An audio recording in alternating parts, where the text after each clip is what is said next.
The reason Harry made a fake Seamus was to send all his men away. Actually, there was no need to go through so much trouble. But after all, this Seamus had some strength in Sand Country.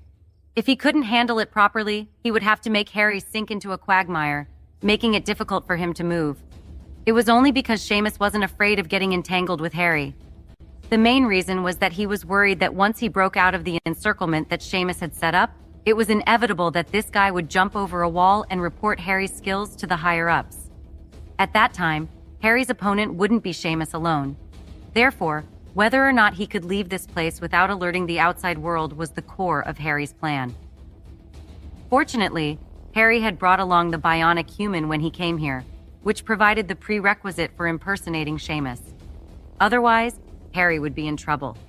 With such a powerful subordinate like the bionic human, Harry had successfully gotten rid of Seamus's subordinates who were monitoring him. The group boarded the car and left the underground garage of the hotel. The whole way was quiet and peaceful. Harry and the others arrived at the airport. When they entered the parking lot, an ordinary-looking person sneaked into Harry's group. Other than Harry and the others, no one else at the airport noticed him. The man who had sneaked in was the bionic human that had just pretended to be Seamus. After successfully confusing those guards, the fake Seamus first ordered his motorcade to drive towards the villa. On the way, the fake Seamus found another excuse and drove off by himself. The guards didn't dare to follow him. The real Seamus was always like this. Although there were a lot of beautiful girls in his villa, Seamus was still not satisfied. He often went out alone and went to some secret places to enjoy himself. Thus, the fake Seamus swaggered away from the motorcade. He followed Harry and the others by himself. At the airport, he changed into an inconspicuous appearance and left Seamus's car behind. He walked together with Harry and the others once again. Before boarding the plane, Harry ordered the guards, throw Seamus into the toilet and let him wake up. The restroom was a separate room. If Seamus didn't wake up, no one would notice him. Of course, this Seamus was real. Harry couldn't possibly bring him back to his territory. Although Seamus had brought Harry quite a lot of trouble here, it wasn't to the extent of seeing death. Besides, it would be troublesome to bring him back. No matter what, Seamus was still a prince. Although his ranking was very low, he didn't have much power. However, this concerned the reputation of the Sand Country's royal family. If they really kidnapped such a prince and brought him back, even if the Sand Country didn't want to fall out with him, they would have to fall out with Harry. It was good enough to leave Seamus behind. It was also the best way to deal with this. When he woke up, he would return to his home. As for whether he would become angry from embarrassment, complain to the royal family, or urge the royal family to make a move on Harry, or force Harry to hand over the super battery technology, Harry wasn't worried about this at all. As long as he returned to his territory, the royal family would be just a decoration. Although Harry's current strength had not grown to the point where he wasn't afraid of anyone, Harry wasn't afraid of a Sand Country royal family. His subordinates obeyed the order and threw Seamus into the toilet. One of them even intentionally stuffed Seamus's head into the toilet. He had to maintain this position and lock the toilet room. This time Seamus would probably be mad when he woke up. However, this wasn't something Harry would consider for him. Harry's plane took off and flew out of the border of Sand Country. At this point, Sand Country could no longer threaten Harry. The next morning, Harry had already returned to his manor in Allen Island. Seamus, who was in the toilet, finally woke up. After getting confused, the first thing he enjoyed was the pleasant scent of the toilet bowl. Although the restroom at the airport was clean, there were people coming and going. After all, it was used very frequently. No matter how clean the toilet was washed, after a long period of time, it would inevitably accumulate a strong smell. This was how Seamus enjoyed the fragrance throughout the night. When he woke up and saw his current condition, Seamus immediately felt as disgusting as eating shit. It was a little inaccurate to say that. Who knew if he had licked his tongue when he was unconscious last night? Perhaps he had really eaten it. Seamus, who had always lived a luxurious life, had never been treated like this before. At that time, he had hugged the toilet bowl and opened his mouth to vomit. He threw up all the overnight food in his stomach. He wanted to scold Harry to vent his anger, but he had no strength left in his body. He could only curse in his heart, and he wanted to complain to the royal family. Then, he would gather the power of the entire Sand Country's royal family and force Harry to hand over the technique. Then, he would humiliate Harry. He would return all the humiliation he had suffered today. However, after thinking about it carefully, Seamus hesitated. It wasn't that he didn't want to take revenge on Harry, but it wasn't realistic to think about it carefully. First of all, Harry was far away on the other side of the world. With the ability of the Sand Country's royal family, there was really nothing they could do. Secondly, Seamus originally wanted to take down Harry's technique alone, then sell it at a higher price, or offer it to the royal family for greater benefits. This was beneficial to Seamus. However, now that Harry had run away, Seamus didn't even catch a fart, and his head was stuffed into the toilet bowl, enjoying the taste of excrement. Under such circumstances, it wasn't a good thing for Seamus to complain to the royal family. The royal family wouldn't thank him for providing such a technology, and it was more likely that they would question him why he didn't report it immediately. Perhaps Seamus himself would still be punished because of this. Money was still a small matter. If Seamus lost his current position because of this, and if his identity as a member of the royal family was taken away, it would be a huge loss. Seamus thought about it carefully for a long time. He felt that with the nature of the royal family, who were always plotting against each other, the possibility of the latter appearing was very high. Therefore, he could only keep this matter in his heart. If he suffered a loss at Harry's hands, then he would suffer a loss. At least he wouldn't suffer any loss regarding his position in the royal family. If this matter was to be known by everyone in the royal family, then the situation wouldn't be controlled by Seamus. Thus, when Harry returned to his home, he originally thought that he would face difficulties from the royal family. Who knew that after waiting for a period of time, it would actually be calm and peaceful, making Harry scratch his head, not understanding what was going on. Although Harry had been calm during this period of time, he didn't slack off when it came to his own defense. This wasn't because Harry was being overly cautious, but because he had never underestimated any opponent. No matter how strong he was or how confident he was, he still had to have a sense of caution. Otherwise, he would have been ambushed by the Hugh family just like last time. If it wasn't for his good luck, Harry wouldn't have been able to escape alive. As a matter of fact, it was necessary for Harry to be cautious. Seamus wanted to keep the deal with Harry a secret. Even if Seamus's subordinates didn't betray him, the word would get out eventually. Harry was attending a world-class expo. There were so many people there, it was impossible to keep it a secret. Furthermore, Wally from the European Union had also paid a huge price to buy the distribution rights for Harry's technology. Not long after Harry returned to Florida, Seamus was investigated by the royal family. After learning the whole story, the royal family wished they could kill Seamus. They were angry with Seamus for trying to make this deal all on his own. They wanted to complete the transition as soon as possible to electric vehicles and better batteries, and change the financial structure that they supported into other industries. For so many years, the royal family had earned a lot of wealth by selling oil. They knew that it couldn't last forever. They didn't want to rely on their businesses to earn money anymore. They just lay in bed peacefully.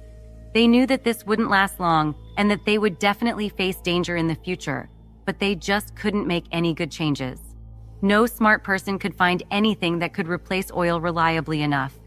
It was only now that they discovered Harry's super battery technology that they woke up from a dream. This way, the royal family thought that there was still a long period of time before the crisis would arrive, and so they could prepare for it. However, because Seamus hid the matter of the batteries for his own personal gain, and Harry was able to leave the country. But now, even if Seamus was cut into 1,000 pieces, it was of no use. Harry had already left.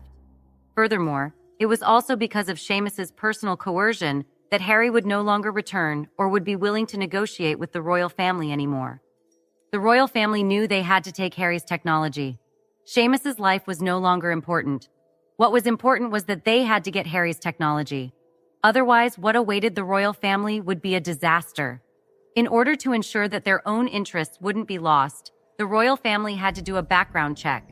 They found that there was no way a small company like Harry's could make such a leap in technology. There had to be more to Harry than that.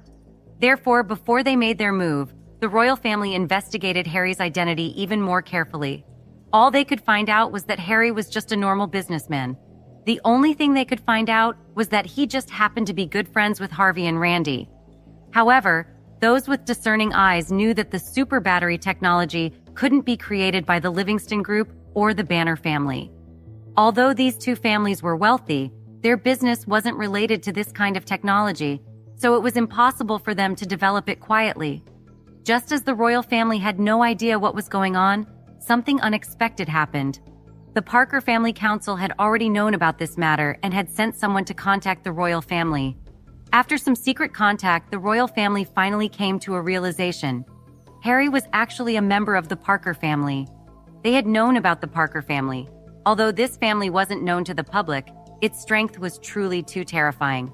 Compared to the Parker family, the royal family was nothing. At this moment, the royal family finally understood. No wonder Harry had such powerful technology. However, what the royal family didn't expect was that the person who came to contact the Parker family actually claimed that the family council of the Parker family was going to punish Harry. However, because they belonged to the same family, it wasn't convenient for them to directly attack Harry. They hoped to borrow the power of the royal family to punish Harry. The royal family was worried that the Parker Family Council would play tricks on them. After all, it was too much to involve outsiders in the internal strife of another family. However, the conditions given by the Family Council of the Parker family were too good, and the royal family couldn't refuse them. The Parker Family Council promised that as long as the royal family made a move, they would take Harry's super battery technology. Then, the Parker Family Council would share this technology with the royal family and even let them take the lead in sales.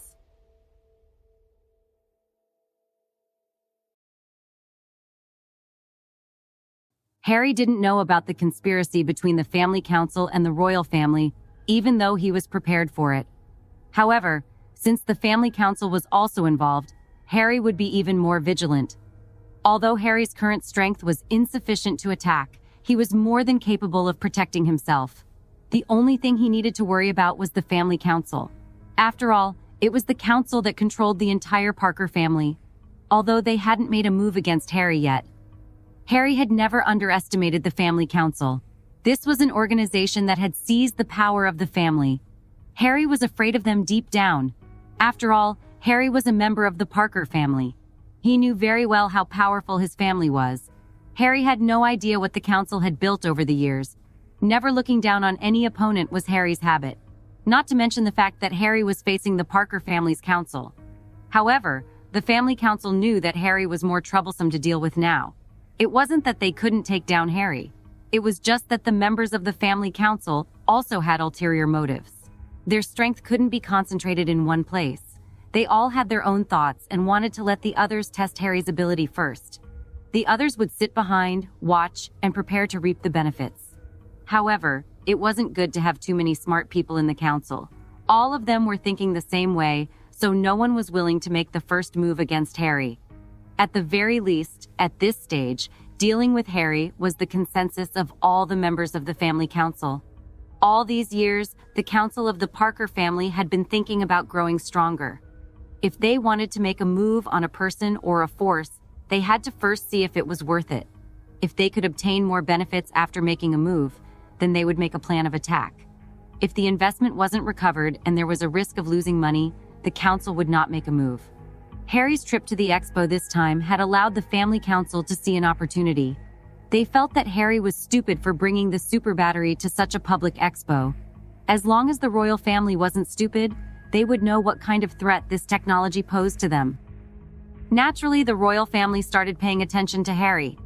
Right now, their only thought was to obtain Harry's technology. As for Harry, the reason why he insisted on attending the expo wasn't because he was an idiot, but because he wanted the attention. It was because Harry had no patience in waiting for everything to come together. He wanted people to know what he had. He wanted to let everyone know that the current oil market was about to collapse. If people were smart, they'd come to Harry as fast as possible, running for the rights to sell their products. Only then would they have a chance to gain a foothold in the face of the impending revolution. As for the Parker Family Council, they could also see how many benefits Harry's technology would bring them in the future. Under mutual fear, no one attacked Harry first. However, Harry and the royal family were on bad terms this time, which gave the council a chance. They wanted to urge the royal family to attack Harry first, and then wait until both sides suffered heavy losses, and then jump at the opportunity to reap the benefits. This time, the Parker Family Council would take the initiative to send people to get in touch with the royal family's operation. This way, It would be an unexpected joy for the royal family. These people were simple-minded and couldn't think of the politics in this matter. They only thought that Harry was just a person that wasn't welcomed by the family, but he had a powerful super battery technology. As the saying goes, a man who is not guilty of having a treasure will be punished for his crime. Harry had this technology, but he didn't want to share it with others. It was no wonder that his family couldn't help but want to make a move on him. To the royal family, they didn't think that this was a scheme by the family council. They only felt that this was a rare opportunity. The Parker family had always been high and mighty, and they hardly ever cooperated with any big families. However, it was different this time. They had actually sent someone to contact them. This made everyone in the royal family unable to contain their joy. To be able to establish a relationship with the Parker family was a very good thing for all the members of the royal family. If they were to cooperate with the Parker family, they wouldn't have to worry about the oil industry anymore. The Parker family had secretly controlled more than half of the world's economy, and they had countless businesses under their name. Moreover, they were not worried that the Parker family would plot against the wealth of the royal family. The royal family was rich, but the money wasn't enough. The Parker family council immediately colluded with the royal family. However, when they really made a move, it was still the royal family who came forward. The family council was still hidden in the dark. Harry knew nothing about these plans. He was now preparing to talk about his product's promotion to the market. Harry didn't have the time to think about these things right now. The defensive forces had been set up by June, and he trusted her with his life. Harry was currently busy opening up the market. The production line in the super factory had already started up. Mobile phones and televisions were continuously being produced from the assembly line. Because the domestic market was what Harry paid the most attention to, as well as the fact that Harvey used his family's power to operate it, everything progressed very quickly. The Banner family's film business was spread across the entire country, and it wasn't just the film industry. While setting up the nationwide cinema, Banner family had also invested a large amount of money into building the commercial square in every movie city. Now, there was a saying that as long as the Banner family's commercial square was located there, the products will be promoted well. With the enormous resources of the Banner family, Harry could easily spread his products across all the cities in the country. Of course, there was a need to focus on the promotion of the products. Harry was currently in Maryland with Harvey.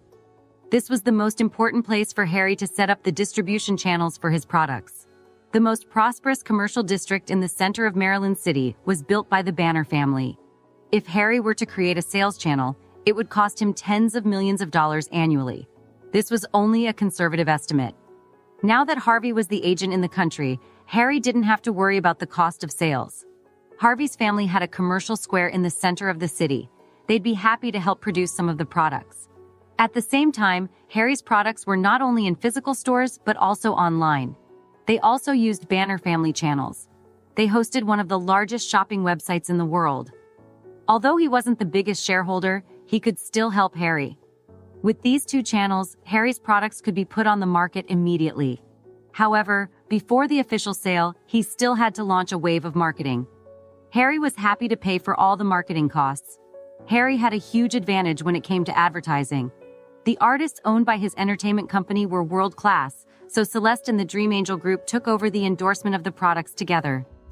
Celeste was a world-class superstar. Although the Dream Angel Group's reputation was still limited, the number of fans had already reached 10 million. Furthermore, as the spokesperson for Harry's products, it also greatly increased their reputation. Celebrities wouldn't endorse just any product, and the fees were one of them. The most important thing was whether the products they endorsed were of sufficient quality. This was especially true for female celebrities. What they valued most was their image. They absolutely couldn't wreck their own jobs. The reason why Harry's products were said to be very suitable was because Harry's products were not the most high-end luxury goods. Currently, smartphones are at the cutting edge of fashion. Furthermore, it was a necessity for the public.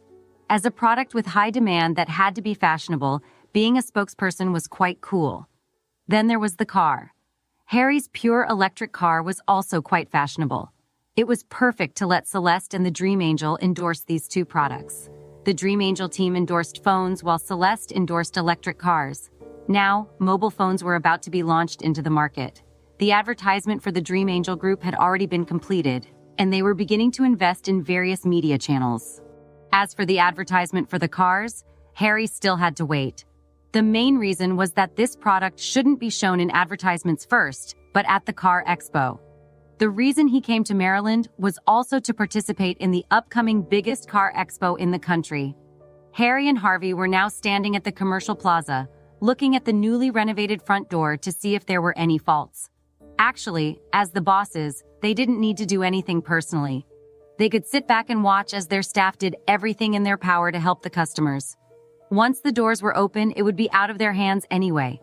They'd most likely just get in the way, but Harry insisted on being in the store during the launch. However, Maryland was one of the biggest cities in the country and also one of the biggest economic cities. It was also the first store that they opened together, and it was one of the biggest in the city. Therefore, he was still a little worried if he didn't come personally to see the building, it would be a bad omen. Harry and Harvey were afraid that the new store would be destroyed by people with malicious intentions. That was why they came all the way here to personally supervise the grand opening. The advertisements had been fully launched. The flat advertisement was hung on the most conspicuous spot on the busiest street in Maryland. The video advertisement was promoted on the largest television station, news outlets, and various video platforms. The feedback they received during the past few days was very good. The best superstars were awesome. Usually people hated seeing advertisements. Everyone either changed channels impatiently or clicked off on the website. When the advertisement of Celeste and the Dream Angel group was played, the dreamy face, the fashion advertisement, and the best background music immediately attracted everyone's attention. When the advertisement had been put up on large billboards, it had even caused a dozen or so traffic accidents. When the people driving the car saw Celeste and the others' beautiful looks, their attention was immediately diverted. They even forgot that they were driving their car. Fortunately, there was a speed limit in the city, so most accidents were minor. As for the video advertisements on the various platforms, it caused the number of views to increase exponentially. Even many industry insiders were surprised by this. They were jealous that someone else was able to make an advertisement so good that people actually wanted to watch it. Fighting to watch advertisements was simply unprecedented. The commotion caused by these incidents wasn't small, and it even made it to the headlines. All sorts of online forums were commenting on it. Putting aside the quality of the advertisements, at the very least, they liked to see Celeste and the others. Harry's advertisement attracted the interest of countless people. Although it was all thanks to Celeste and the others, these people didn't only remember Celeste. They also remembered the product Harry was going to introduce this time, and were looking forward to the start of their sales. This kind of reaction showed that Harry's advertisement was very effective. Moreover, the effect was greater than he thought. The main reason was that Harry's product description was too shocking. Especially the electric car. It was on the same level as the current products of the same kind. It made the people watching the advertisement have doubts. Some people liked Celeste and others, so they also liked Harry's product. After all, it was an endorsement by their idol. However, there were also some people that were going to hate the product no matter what. The situation was more complicated. One was that although Celeste and the others were already very famous, some people didn't like them. Another situation was that Celeste and the others' advertisement this time had caused too much of a stir. It made some peers or competitors dislike it. These people definitely wouldn't sit by and watch Celeste and the others gain positive publicity just because of one advertisement, which was making their reputation even greater. Instead, they would buy trolls to keep discrediting them. The main point of the attack was to convince people that Harry made a fake advertisement and then attack Celeste and the others for their fake endorsements. Because the promotion of the advertisement this time was in the headlines, these skeptical comments also became popular. There was a wave of denouncing voices on the internet. It was too loud, and the buzz started to rise. These people slandered Celeste and the others. Before Harry could react, Celeste and the Dream Angel group started to take the initiative to retaliate. The people that were jealous had been posting nasty slam pieces on multiple news sites, taking whatever they could to discredit the advertisements, the girls, and Harry's products. While the advertisements for the cars were running, a lot of people put into question the authenticity of its capabilities. No one had seen the car in person, and they couldn't verify how well the battery worked and how quickly it could charge. Many forums had been picking the advertisements frame by frame, to judge if it was a staged car or if it was actually an electric car. Enough doubt and a lot of people began to pile on the hate for Harry's products. The people that liked Celeste and the others began posting on these forums as well, trying to get people to see reason. They had no facts to back up their claims, and they trusted Harry and Celeste to promote something that was tested thoroughly. None of them believed they would lie and try to sell people some bad products. Besides, the advertisements were wildly ambitious, and if they claimed half of what they were saying the products could do, they'd be better than anything on the market. The die-hard fans couldn't believe that they would spend all that money on advertisements and sell something that doesn't work. On top of that, the false advertisement was a crime, and Harry could be sued for a lot of money. Harry was, of course, happy to hear about the online dispute. Not only would he not stop it, but he would also sit and wait for it to slowly ferment. In response to many people's doubts, Harry didn't feel the need to clarify his advertisements, just like what those fans said, whether it was fake publicity or not. When the sales of the products started, they would understand. The greater the commotion caused by these people who questioned him, the more beneficial it would be for Harry's publicity. Sure enough, because mobile phones were the first product to be sold, they would wait until the day Harry's mobile phones were officially sold. In front of the Maryland store, there were already people lining up early, waiting for the door to open. As the opening time of the store got closer and closer, the number of people queuing also increased, and even pulled up a long line that stretched around the block. Many of these people weren't here for Harry's products. After all, no matter how popular Harry's advertisements were now, to these people, it was an unknown brand. The reason why so many people came to queue and were prepared to buy was that a large portion of them were fans of Celeste and the Dream Angel group. They came to support their idols. Another portion of the crowd was curious about the various disputes at night. Some of them were just phone fans. They didn't care what kind of new phone it was. They liked to line up on the release date.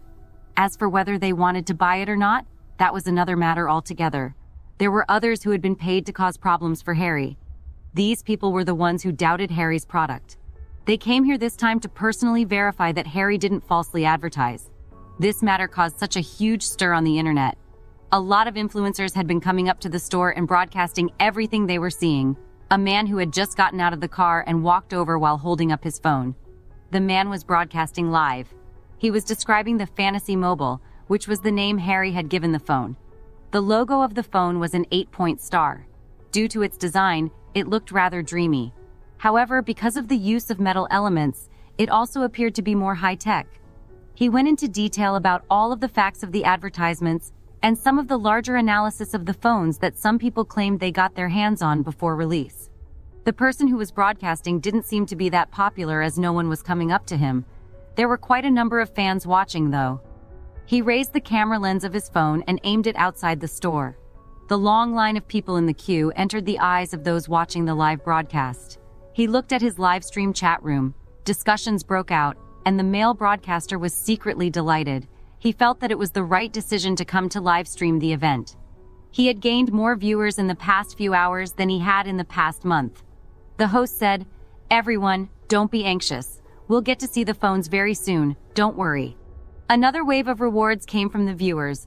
They were all around $5, but they added up quickly. He stood outside happily and waited in line for his turn to enter the store. Even the weather decided to be nice, and it gradually became warmer. He wasn't a smartphone fan, nor was he a hardcore fan of Celeste and the Dream Angel group. Taking advantage of the popularity of this new product launch, he promoted himself as the one person that people could go to for live updates. However, not long after he was happy, he saw the crowd in the queue. He was a little unhappy when he saw that there were quite a number of streamers like him.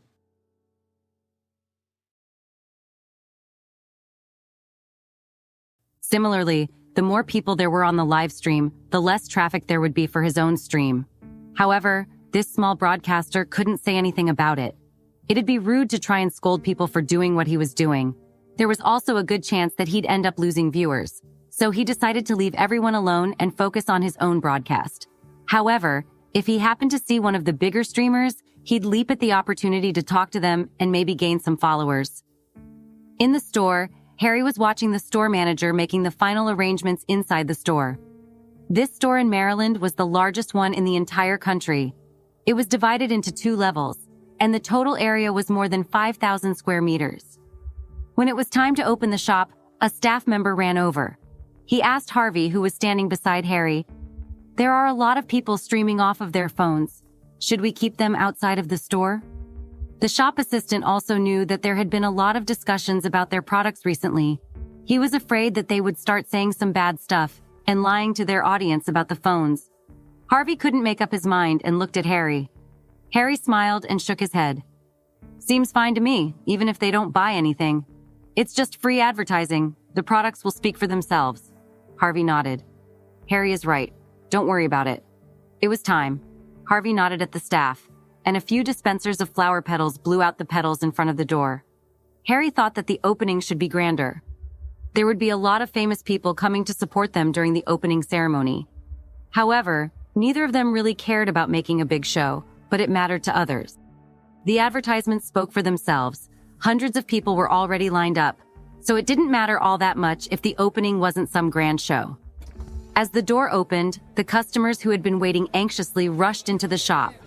The staff who had been prepared came forward to receive them in an orderly manner, but they were still overwhelmed by the large number of customers. "I'm finally inside. There are too many people here. I can't even squeeze through the crowd."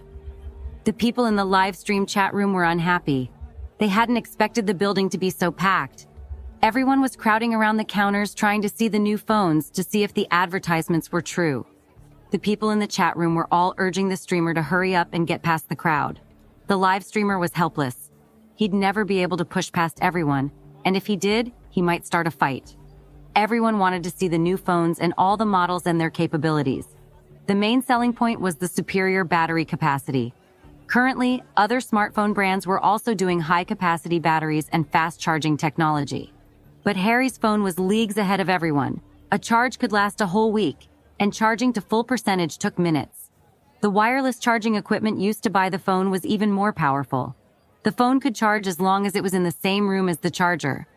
There had been worries that the charger was sending out harmful microwave radiation when charging the phone.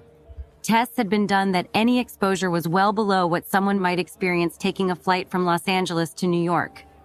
What was even more satisfying was that the wireless charging device wasn't large, it was only the size of a thumb. It could also communicate with the smart assistant on the phone. Every time the power dropped to a certain percentage, the smart assistant would automatically activate the wireless charging device and charge the phone, as long as they were in the same room. Some models didn't even come with a charging port, which gave it superior waterproofing. The phone could connect wirelessly to pretty much everything. There wasn't a single crack on the entire phone, so there was no need to worry if it fell into the water. The advertisement even showed the phone being used at the bottom of a pool. One of the counters was showing everyone the waterproof performance of the phone. One of the employees took out the phone and placed his hands in the tank filled with water. After turning on his phone, he started opening and using apps while the phone was still in the water. The surrounding customers were stunned. The other highlight was his interaction with the AI assistant. This artificial intelligence assistant was simply unbelievable. The degree of intelligence was completely indistinguishable from a real person. No one could believe their eyes. They even felt that the person communicating with them wasn't the AI assistant at all. They thought someone was in the back of the store talking through some speakers controlling everything. Regarding these doubts, Harry couldn't come up with any good ways to make people believe him. There was really no way to prove anything without selling a phone. He couldn't open up the source code of artificial intelligence to prove it to everyone. Only after a long time would people slowly accept it. Eventually, everyone would come to realize what a useful tool the phone was and how integrated in everyone's life it can become. Most importantly, the buyer would realize he had a housekeeper that he carried with him at all times. Through the artificial intelligence assistant on the phone, they could connect to the other electronic devices that Harry sold. Harry was also preparing to introduce a robot assistant in the future. However, for now, the artificial intelligence of this phone would already be the next step toward building the future. The small online streamer no longer cared about the live broadcast. He was completely immersed in the thrill of interacting with the artificial intelligence. Standing in the office on the second floor, Harry looked at the group of customers downstairs who were gradually growing more excited and smiled.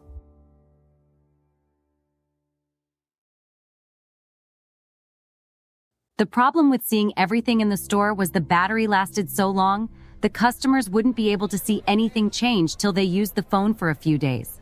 However, AI assistants were different because they could interact directly with the customer in real time. Now, almost all the customers were addicted to talking with this AI assistant. Although other smartphone brands also had AI assistants, their AI assistants could only provide limited services. The biggest difference between Harry's fantasy phone was that it was an actual artificial intelligence. Many people liked to play with the AI assistant. They would even deliberately ask strange questions, and even set up a logical trap for artificial intelligence to see how good it was. Harry's smart assistant performed very well. No matter how hard they tried, no one could stop the AI. This shocked the customers who were present in the store. When everyone finally understood that Harry's fantasy phone didn't make any false advertisements, the customers in the shop started to rush to buy phones. Harry had planned to sell a lot of phones and came well prepared with thousands of them in storage at the store. He had numerous boxes of each model. They also came in various colors that anyone could choose from. It allowed the customers to choose the style that they liked. What Harry didn't expect was for everyone watching the streams to also buy from the online store. He didn't expect the internet to be even crazier than the first store. In just half an hour after he went online, Harry had sold out completely. This was because the physical stores were currently only opened in Maryland. If customers in other cities in the country wanted to buy them, they could through the online store. Celeste and the Dream Angel Group fans had been refreshing the store page trying to buy a phone as fast as they possibly could. They wanted to obtain a ticket to be drawn in the lottery, which offered a signed t-shirt from both Celeste and the Dream Angel Group. That was another reason why the online store sold out so quickly. And that wasn't enough. Everyone else put a phone on back order and were told the minimum time they'd receive their phone would be a few months, but they didn't care. People who had only seen the commercials and didn't care for the celebrity endorsements. They were in the market for a new phone, and they had wanted to get something good. However, when they went to the official website to buy one, they were already sold out. It wasn't that they couldn't place an order, but if they wanted to receive the phone, they would have to wait for half a year.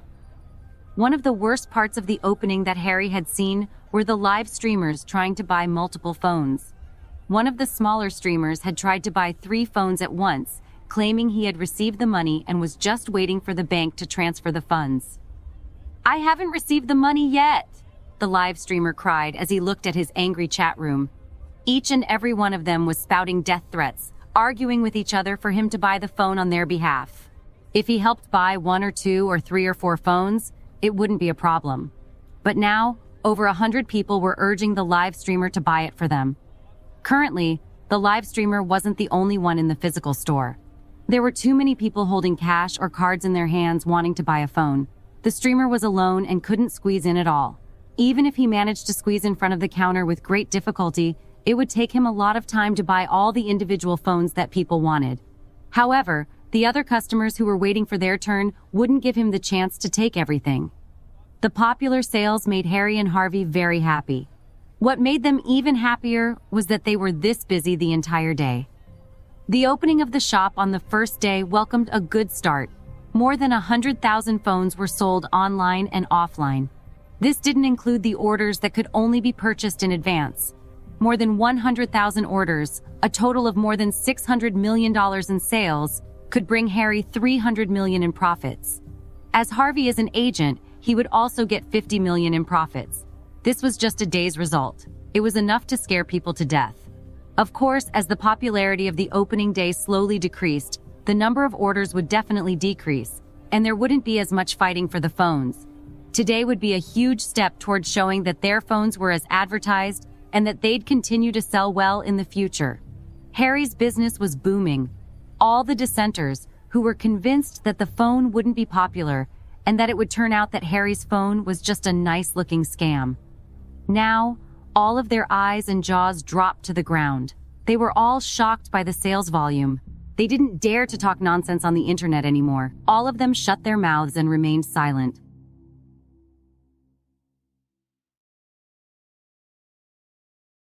After closing the shop at night, it was already past 9 o'clock. Harvey brought all the staff to a nightclub to celebrate. Harry took a plane and rushed back to Florida overnight.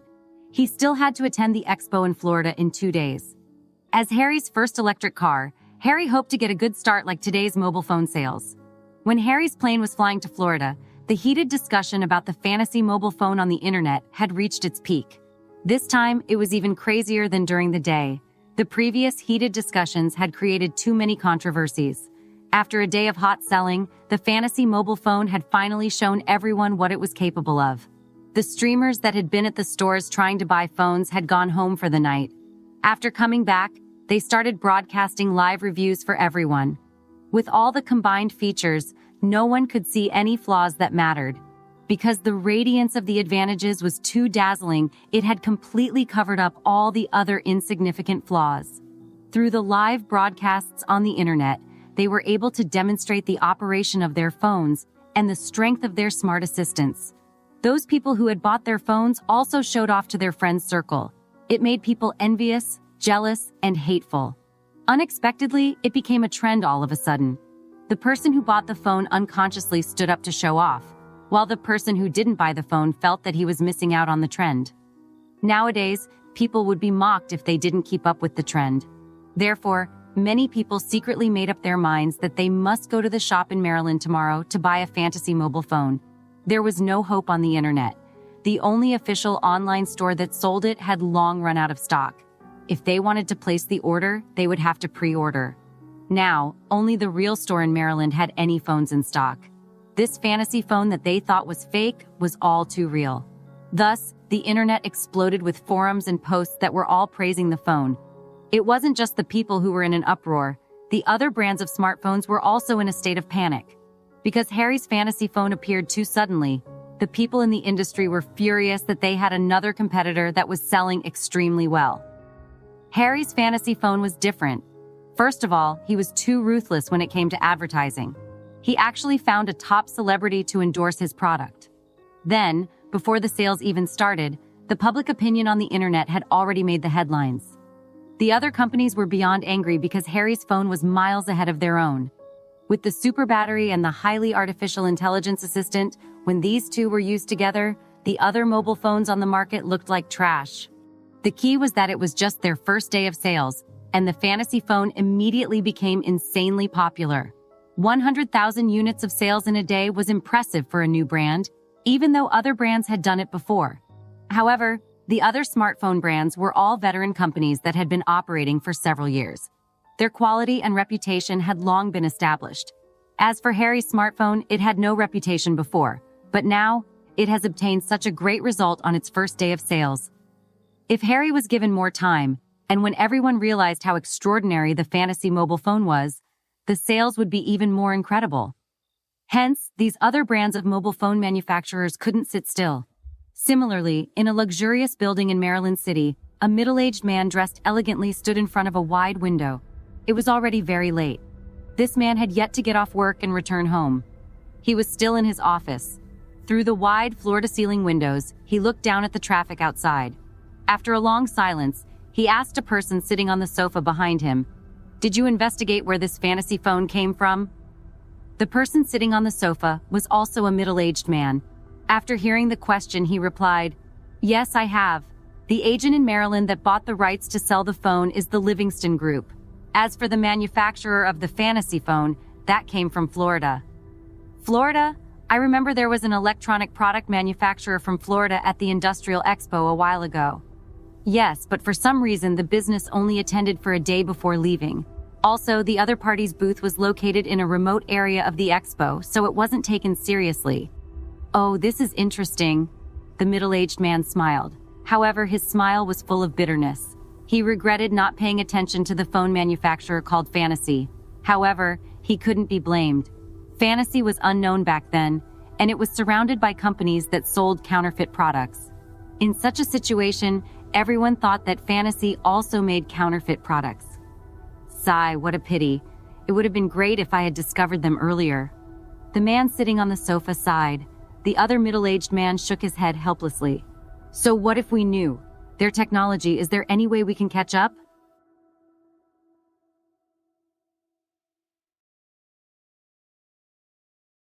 The same conversation also happened between the executives of several other big phone brands.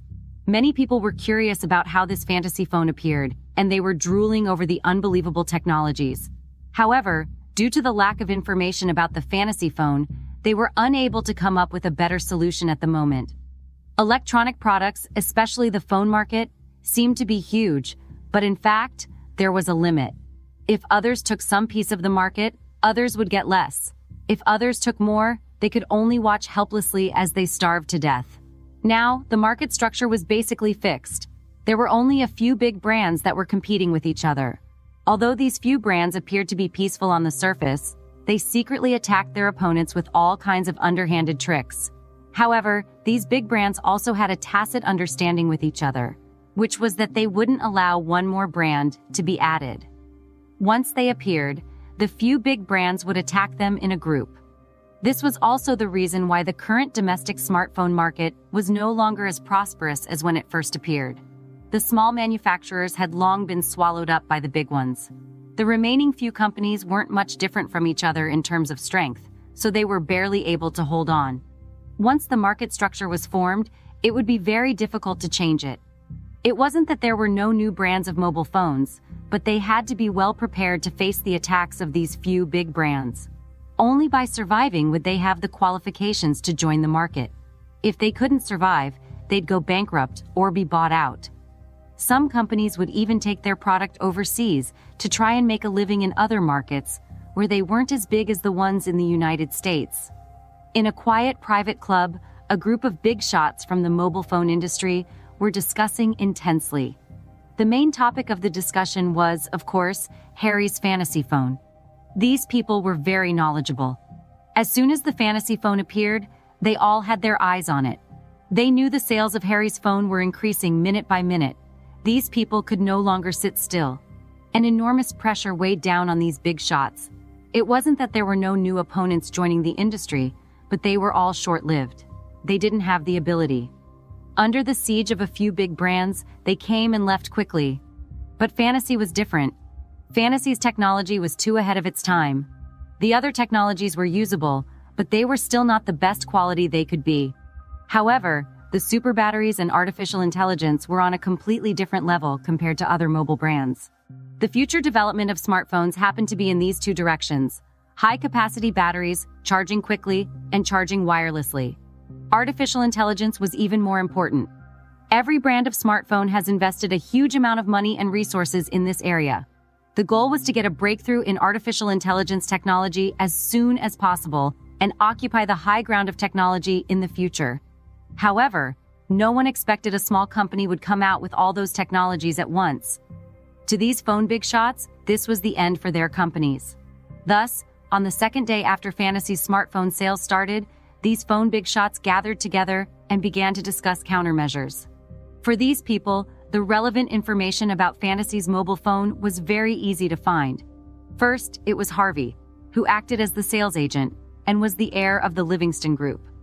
Through the connection of the Livingston Group, they quickly find out that the source of the mobile phone was from Florida. However, the clues stopped here.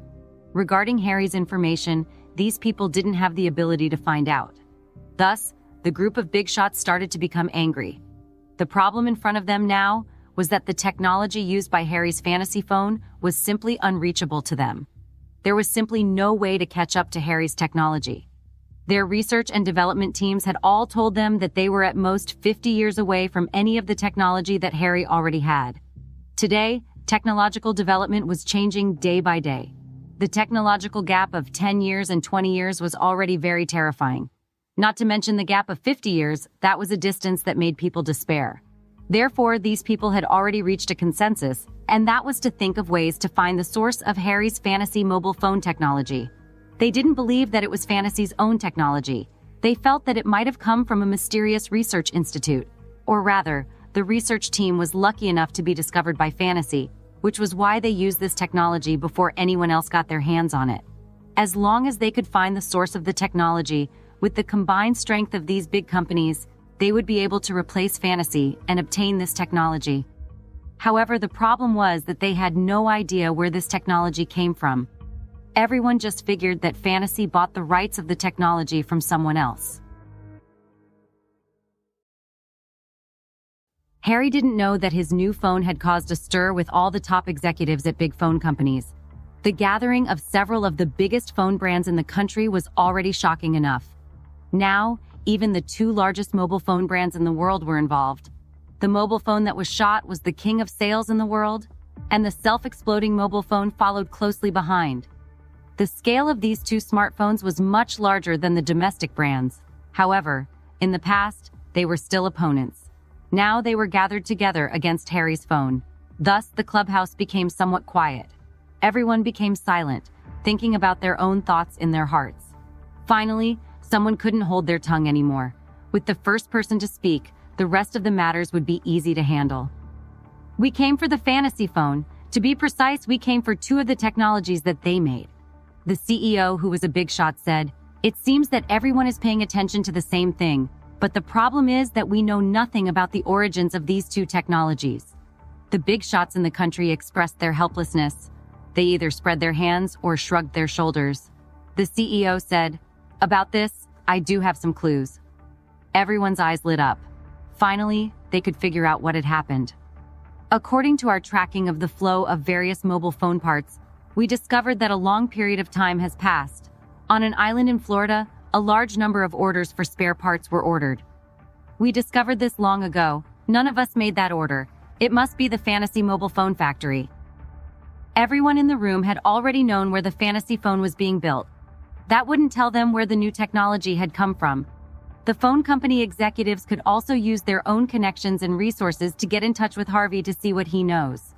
They wanted to contact the owner of Fantasy Mobile through Harvey, but they couldn't get anything out of him. Harvey told these people directly. He was just a sales agent. It was impossible to contact the owner of the phone through him. His words were very decisive, and he blocked these people. Even if they knew that Harvey was lying through his teeth, there was nothing they could do. Harvey wasn't an ordinary person, and as the heir of the Livingston Group, he had a lot of power. He had nothing to do with these big shots in the phone industry. Even if they wanted to create trouble for Harvey in terms of sales channels, it was impossible. Seeing that the executives were questioning him, the CEO of one of the bigger companies smiled calmly. "Don't worry, I haven't finished speaking." Then he took a sip of tea and said after a pause, "According to this discovery, we looked into that island, and then we found more information. We found that not only were the mobile parts transported to this island in large quantities, but they also bought a lot of battery testing equipment." All the big shots opened their mouths wide in shock, expressing their disbelief. The battery technology wasn't created out of thin air. They never guessed that the technology was made in-house at the factory. In order to conduct experiments, it was inevitable that the relevant equipment would be needed. The fact that they were able to discover this point after being shot proved that the super battery technology was developed by Fantasy itself. Then the technology related to artificial intelligence? Another executive asked cautiously. The man who had been giving out the information made a helpless expression. "It's a pity. I'm afraid they were the ones who developed it themselves. Although there's no obvious evidence, there's no technology in the entire world like this. Just the sudden appearance of Fantasy is enough to explain things." Everyone's face was filled with disappointment. This was the worst-case scenario. If the technology on the Fantasy phone came from a third party, no matter what, they would still be able to obtain it. However, if it was Fantasy's own technology, then there's nothing they could do. Competitors' technology was in a crushing state. For these other brands, this would be the doomsday crisis. Although they were very unhappy, they were also very nervous and anxious.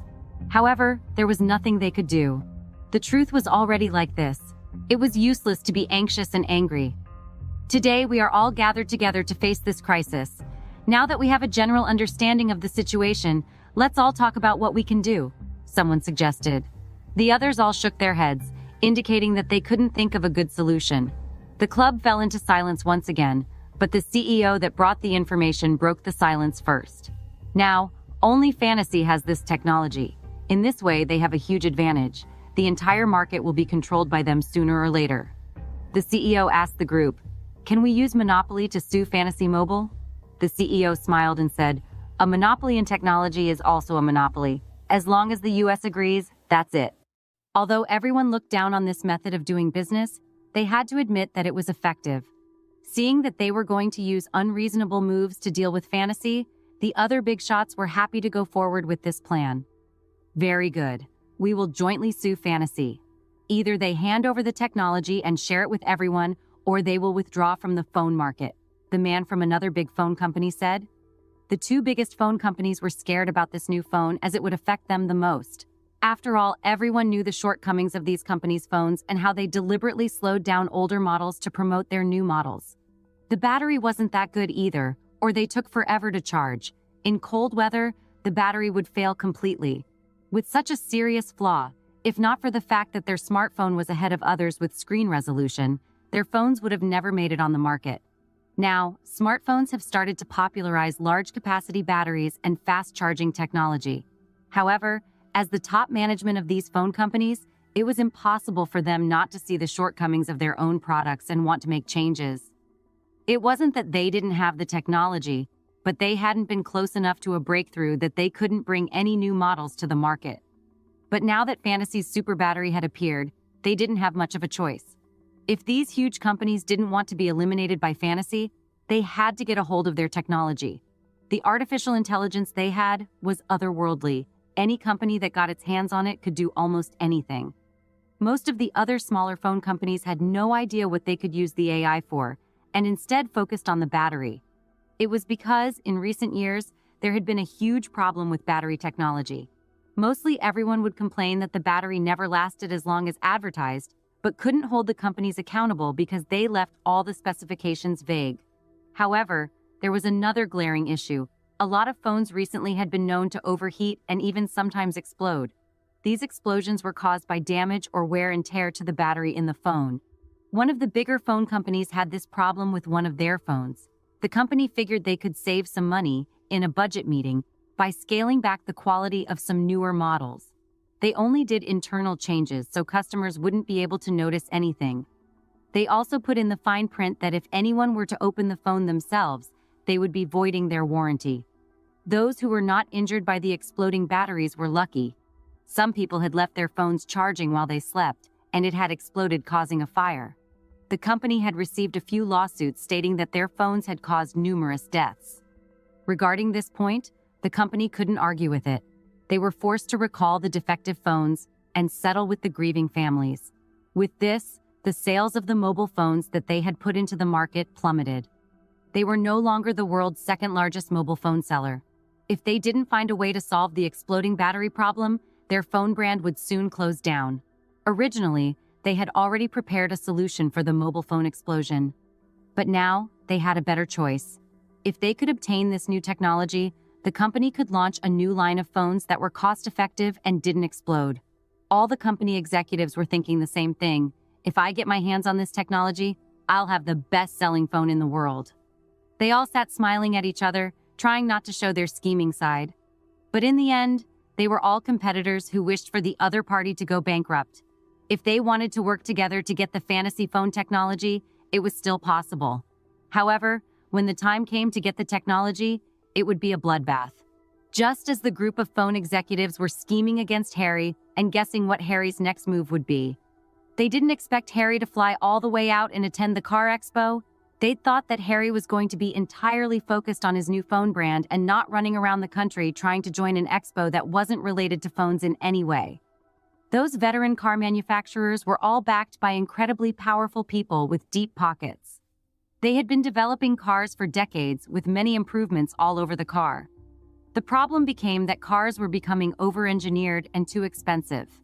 As a new idea, the car companies had planned to move on to building electric cars. They were bottlenecked with the battery on these vehicles having short ranges and lifespans, on top of having to charge for 8 or more hours a day to get to a full charge. Because it wasn't only the battery problem, electric cars also needed to develop self-driving technology. Harry had the advantage in both aspects of building the best electric car. Automatically driving a car was no longer a problem. It was even better than expected. Harry's autopilot system was tested to be at the same level as a professional racer. With such powerful conditions, it was no longer difficult for Harry to break into the car industry. On the weekend over the next few days, the Florida Expo was held as scheduled. Harry had brought his own products to participate in the expo. This time, Harry's treatment was different. The last expo he went to had been held away from his home. It hadn't gone the way that Harry had expected. He'd been sent to the far corner of the convention center and was prevented from leaving by some powerful people. However, it was different here in Florida. This was Harry's home turf. This expo would treat him much better than the last one Harry attended. The Florida Expo was the largest expo in the South. The companies that came to participate included all the car companies in the world. Even many newly established companies would participate. However, the main venue was still occupied by the most powerful brands. As the largest car expo in the South, all the major brands were here today to compete. In the venue, not only luxury cars were gathered, but there were also all kinds of oddly shaped concept cars that were very eye-catching. Everyone was looking forward to these new concept cars because they wanted to believe that the future was just around the corner. At the center of the venue, on the largest display stand, there was an 8-pointed logo. There was also a huge poster, the fantasy car. Many people walked over out of curiosity, so they subconsciously walked toward Fantasy's booth. Those who had been paying attention to Fantasy's phone launch looked overjoyed. Just thinking about it, they knew that Fantasy Motors was part of the same company as Fantasy's mobile phone, and many of Celeste's fans came to the expo, because 2 days ago, Celeste said on her Twitter that she was going to participate in the car expo. Thus, under the influence of several factors, just a few minutes after the expo hall opened, Fantasy's booth was surrounded by a surging crowd. Every other brand was jealous of Harry's booth at the expo. A lot of companies had been furious that an unknown company had been given the biggest stall. The expo hall had just opened, and the people who came to visit immediately gathered around Fantasy's booth. The other car companies wanted to go to Fantasy to attract people to their own booths. This crowd had a gathering effect. Everyone wanted to know what everyone was looking at. The more people there were, the more people they attracted. Harry had long prepared for today's expo. The more people gathered, the happier Harry became. Looking at the number of people present, it was about time to start the presentation. Harry nodded to the side of the stage. A group of people from the Wolf Guard that were dressed in black quickly appeared. Then, they surrounded the booth with their backs facing each other, pushing the crowd away. Some people voiced their dissatisfaction, but some people became even more excited.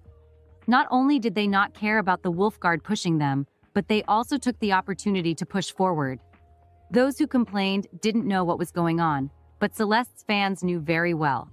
They wanted to leave room for Celeste to come on stage. Sure enough, the complaints had only lasted for a moment before they were drowned out by loud cheers. Celeste walked out from behind the booth and attracted the huge and fanatical cheers of the fans. In the crowd, a few fans had a verbal argument. Soon, they started fighting. The Wolf Guard had already expected this to happen. Soon, the people who were fighting were dragged out, and they had to calm down before coming back to the crowd. Celeste's appearance not only caused the fans to become restless, even the staff of the other car companies couldn't sit still when they saw the commotion. Although they were competitors, the employees were still people. They also had celebrities that they liked. As a world-class superstar, Celeste had a huge number of fans. There were even many die-hard fans in the other car companies. At this moment, when they found out that Celeste had a fantasy phone on display, they couldn't sit still anymore. All of them stood on their tiptoes and stretched their necks with all their might, wanting to pass through the crowd and see their idol. A good portion of the crowd wasn't excited to see the car at the expo. They had been specifically going to the car expo to see Celeste, because she'd been posting on her social media that she will be attending the expo. The car enthusiasts had no idea Celeste would be coming to the expo, so they hated the energy of the crowd who just wanted to see some celebrity. As the spokesperson for Harry's fantasy brand, Celeste's appearance had caused a huge commotion. In such a high-level car expo, it wasn't unheard of for many powerful car companies to invite celebrities to promote their cars. Most of the time, they would hire models to stand in front of the cars. Not only could it satisfy the interest of those who came to watch the car, but it had been proven in the past that it works to improve sales. The practice had been a staple in the car industry and had seen some backlash in the past few years. A lot of car brands had to assure the media that they had put clauses in their contracts that stated they could wear anything formal that they wanted. Most of the models still chose to dress provocatively, but the media had found a new topic to focus on. Celeste was miles above every other model there. Celeste's attire today wasn't sexy. She was only wearing a pair of tight-fitting jeans and a small t-shirt. She looked incredibly charming to look at. When she stood in front of Fantasy's car, everyone realized that Celeste matched this car so well. Normally, if Celeste was anywhere, she would attract everyone's attention. Her beauty was out of this world, and some people thought her fame would overshadow the new car. Instead, the crowd realized that Celeste had dressed perfectly to accentuate the car more than herself. When Celeste placed her hand on the hood of the car, no one felt that it was unexpected, and no one felt that this car wasn't suitable for Celeste. Media outlets had been sent to the car expo to show off the new models and concept cars for their web pages. Many of the same outlets knew Celeste was coming to this event, so they had been watching the fantasy booth closely. Each and every one of them ran towards the fantasy booth. The media outlets that had been in other parts of the expo at the time were all regretting why they didn't stay at Fantasy's booth just now. It was really too late now, because the front of the booth was full of people. If they wanted to squeeze in, they might have to push through a lot of people. However, with all the equipment used for interviews, it was impossible for them to enter the crowd. Behind the crowd, reporters from various media outlets were anxiously stamping their feet. On the other side of the display stand, after Celeste appeared, she openly made a few movements and showed off to the crowd, which cheered in response. The media weren't the only people that could report on the expo or the booths inside. Any person with a cell phone could broadcast everything they saw live. This type of online media was becoming more and more popular. The people at the front of the crowd impatiently turned on their cell phones and prepared to do a live broadcast. Today was the car expo. Since Celeste was on stage, they thought they'd be stupid not to film. The live streamer shouted excitedly, and the chat room exploded with messages. The live streamer turned on the broadcast and stopped paying attention to his fans. Now all his attention was on Celeste. Seeing Celeste take a few steps forward, he understood that she wanted to interact with the visitors. The live streamer shouted excitedly, "Celeste, why are you helping present this car and not another?" The live streamer felt that he could interview Celeste. Originally, he didn't expect her to answer his question because there were too many people who asked the same question as him. A charming smile appeared on her face as she answered, "I'm the spokesperson for Fantasy Motors. At the same time, I'm also the commentator for today. I'll be happy to answer any of your questions." The crowd immediately went into an uproar. They didn't expect that Celeste would be the presenter today. Fantasy Motors was the only company in the entire expo that had a celebrity presenting their new cars. At the same time, countless people in the live broadcast room exploded with new messages. They had more questions than answers and were demanding the streamer to ask Celeste for them. Celeste's diehard fans weren't interested in anything other than watching Celeste. They had tuned out anything that she was saying because they were shell-shocked after getting to see their idol so close to the screen. The car fans were a little annoyed by the crowd of adoring fans because they knew that none of them cared or knew anything about cars. Most of the older car enthusiasts were preferential to gas-powered cars, but had seen the ingenuity of a fully electric car. Watching Celeste present the new electric car was not something they got overly excited about. What no one knew was that Celeste was endorsing Fantasy Motors because she liked the product. She wasn't being paid to endorse a car that she didn't like. Harry had her under contract as well, so she was obligated to come for the expo anyway.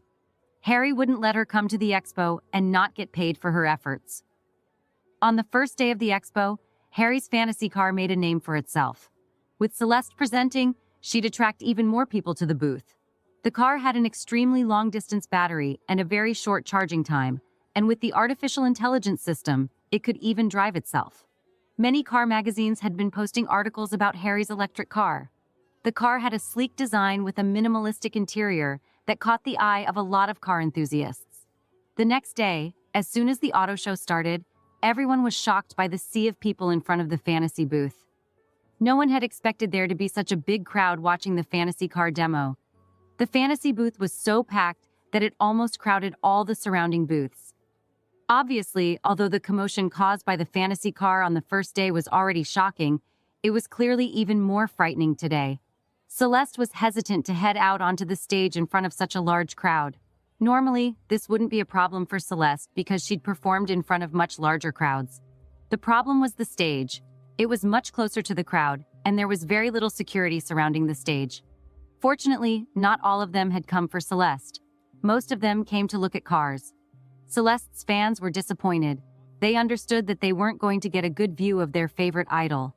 Dealing with the crowd was hard enough the first day, and had only gotten worse the following day. Even if Harry hired another 20 receptionists, it still wasn't enough. "Mr. Parker, there are just too many people here." A female employee ran to Harry's side. She looked tired and her forehead was covered in sweat. She complained and acted like a spoiled child.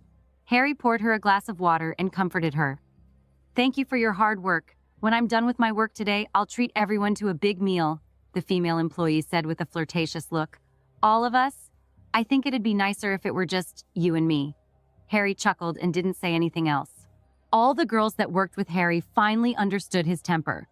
As long as they didn't make any mistakes at work, it didn't matter how they joked with Harry. Therefore, they would often tease Harry. Harry didn't take it seriously. He just smiled and let the girls play their games. He knew that it wasn't easy to be teased by these women. If he really agreed to it, it would be exactly what he wanted. "I want to order 10 cars," a man shouted, attracting Harry's attention. Seeing that all the employees were busy receiving other guests, Harry personally walked over. "Hello, how can I help you?" Harry greeted. "Great. Finally, it's about time I got helped. I want to buy 10 of your cars," the man said anxiously. As he spoke, he took out his bank card from his wallet. He looked anxious, as if he didn't need to sign a contract and was just about to swipe his card. Harry said gently, "Sir, don't be so hasty. I can take orders from here, but there is a process we have to go through." Harry didn't think he'd have to deal with an incredibly impatient man. The man took the brochure placed next to the table and pointed to a few lines on it. This, and this. I want all of them." Harry looked at it and nodded. "Okay, no problem. I'll prepare the order contract for you right away." He had just looked at the model of the cars that the customer wanted. They were all SUV models, and the colors were from the original 10 models. Harry didn't want to ask why this man was buying 10 cars at once, nor did he see a reason why he should ask. As long as the man placed an order, Harry didn't care about anything else. Looking at the sales numbers for the day, Harry couldn't believe that he had already sold around 1,000 units, all according to Harry's plan. After days at the expo, it was time to officially open the dealership and start selling the car online. In an instant, the fantasy car became famous. Now, Harry and his employees were busier than ever. After signing the order for 10 cars with the customer in front of him, he didn't even have time to catch his breath. Harry's wrist was grabbed by another person. "Hey, young man, do you have any cars here?" a gentle middle-aged man asked. Harry smiled and said, "Would you like to buy a car?" "Yes, but I want to pay in cash. I saw the contract that guy signed just now. It seems that the fastest way is to pay for the car and then I get it in a week, right?" Harry nodded and said, "That's typical. For Florida residents, they can get it a bit sooner." The middle-aged man shook his head and said, "I'm not from Florida. I have an important meeting that I need to go to, and I want to arrive in the fantasy car. I'm prepared to pay it in full today." Harry said, "I can see that you're in a hurry. I think that can be arranged. If you have the money, it will take about 3 hours to bring one of the cars out from storage. Can you wait?" After hearing Harry's words, the middle-aged man shook his head. No, I can't wait that long. I have to leave in half an hour at most." Harry scratched his head. The middle-aged man saw that Harry was in a dilemma and took the initiative to explain. "Actually, I don't just need the car to impress my colleagues, but I'm going to visit my daughter. She's going to university near my company's headquarters, and I wanted to surprise her with the car." Harry suddenly understood and said, "That's nice of you, but I can't get a car here in 30 minutes. This situation had obviously put Harry in a difficult position. Harry really wanted to make this deal work, but the customer obviously couldn't wait too long. Harry expected to get a feel for the number of cars he could sell at the expo, but he never guessed that the entire expo would just be him and his team selling cars. Therefore, other than the few cars on the display, he didn't make any other preparations. The middle-aged man was obviously very conflicted. He really liked the fantasy car. He had been preparing to buy a car for his daughter for a long time. Now, he really hoped that he could get her a nice car for her birthday. Unfortunately, the fantasy car hadn't officially started selling, so it seemed impossible to get one for his daughter's birthday as a present. Harry was quite concerned about this business. He was thinking about whether he should use a helicopter to transport a car over. However, after calculating the distance and time, it still wouldn't make it in time. If he used a helicopter to transport, it would take more than an hour at most to arrive from the factory. Furthermore, if they used a helicopter to transport the car, it would be too expensive. The cost of transportation wasn't that much of a worry for Harry. As long as he was able to sell the car, he'd be willing to pay for the helicopter. The reason Harry wanted to complete the order as much as possible today was because he saw a better opportunity to promote his brand with actual customer reviews. Therefore, the more cars that could be sold today and the more orders they received, the more the brand would grow. However, Harry couldn't fulfill the wishes of this one customer. "I'm sorry," Harry shook his head and said. The middle-aged man interrupted him first. "Are the cars on the booth selling or not? Are they exactly the same model as the ones sold?" Harry hesitated for a moment and said, "They're the same, but the problem is..." Although the cars on the display tables were the same configuration as those sold normally, it wouldn't be appropriate to sell them now. There were a total of 7 or 8 cars for promotional purposes. Moreover, these few cars were of different models. If one car was missing, then there would be one less showcase model. If it was sold, then the other customers wouldn't be able to see it. Harry hesitated. He was hesitating between selling it and not selling it. He wasn't sure how he should reject it. This middle-aged man looked like he was from the upper class of society. Selling to this man would be very good for business, and it would definitely bring a lot of benefits to the future of fantasy. However, if he couldn't sell to this, or even refuse his request outright, it would be bad for business. Harry wasn't afraid to offend this man, but he was hoping to make a good impression on the public. If he could make a lot of good deals with people, then when the cars started to be sold across the world, they'd sell well. The middle-aged man seemed to have seen through Harry's hesitation. He stretched out his finger and said, "I'll pay double the price to buy the model. Can you do that for me? If not, I'd like to speak to your manager." What he wanted was a white sports SUV. This high-speed car normally sold for $97,000. If the price was doubled, it would be more than $190,000. It seemed that the middle-aged man was very rich. Spending that much money on a car for their daughter was generous. Harry said, "I'm the person in charge here. It's not that I can't sell the cars on the display. I can make the decision. The problem is that if you buy them, other customers won't be able to see them in person." The middle-aged man smiled. "I don't care about that. This is a problem that you need to solve yourself. I only care if I can buy the car. 3 times the asking price. I'll drive it away immediately, okay?" Most other car companies would probably agree happily, but Harry was different. Selling the car for much higher than the retail price didn't matter to Harry at all. The middle-aged man was a little unhappy when he saw Harry remain silent for a long time. "What? Is that not enough?" Harry thought for a while and finally made up his mind. He stood up and said, "Deal."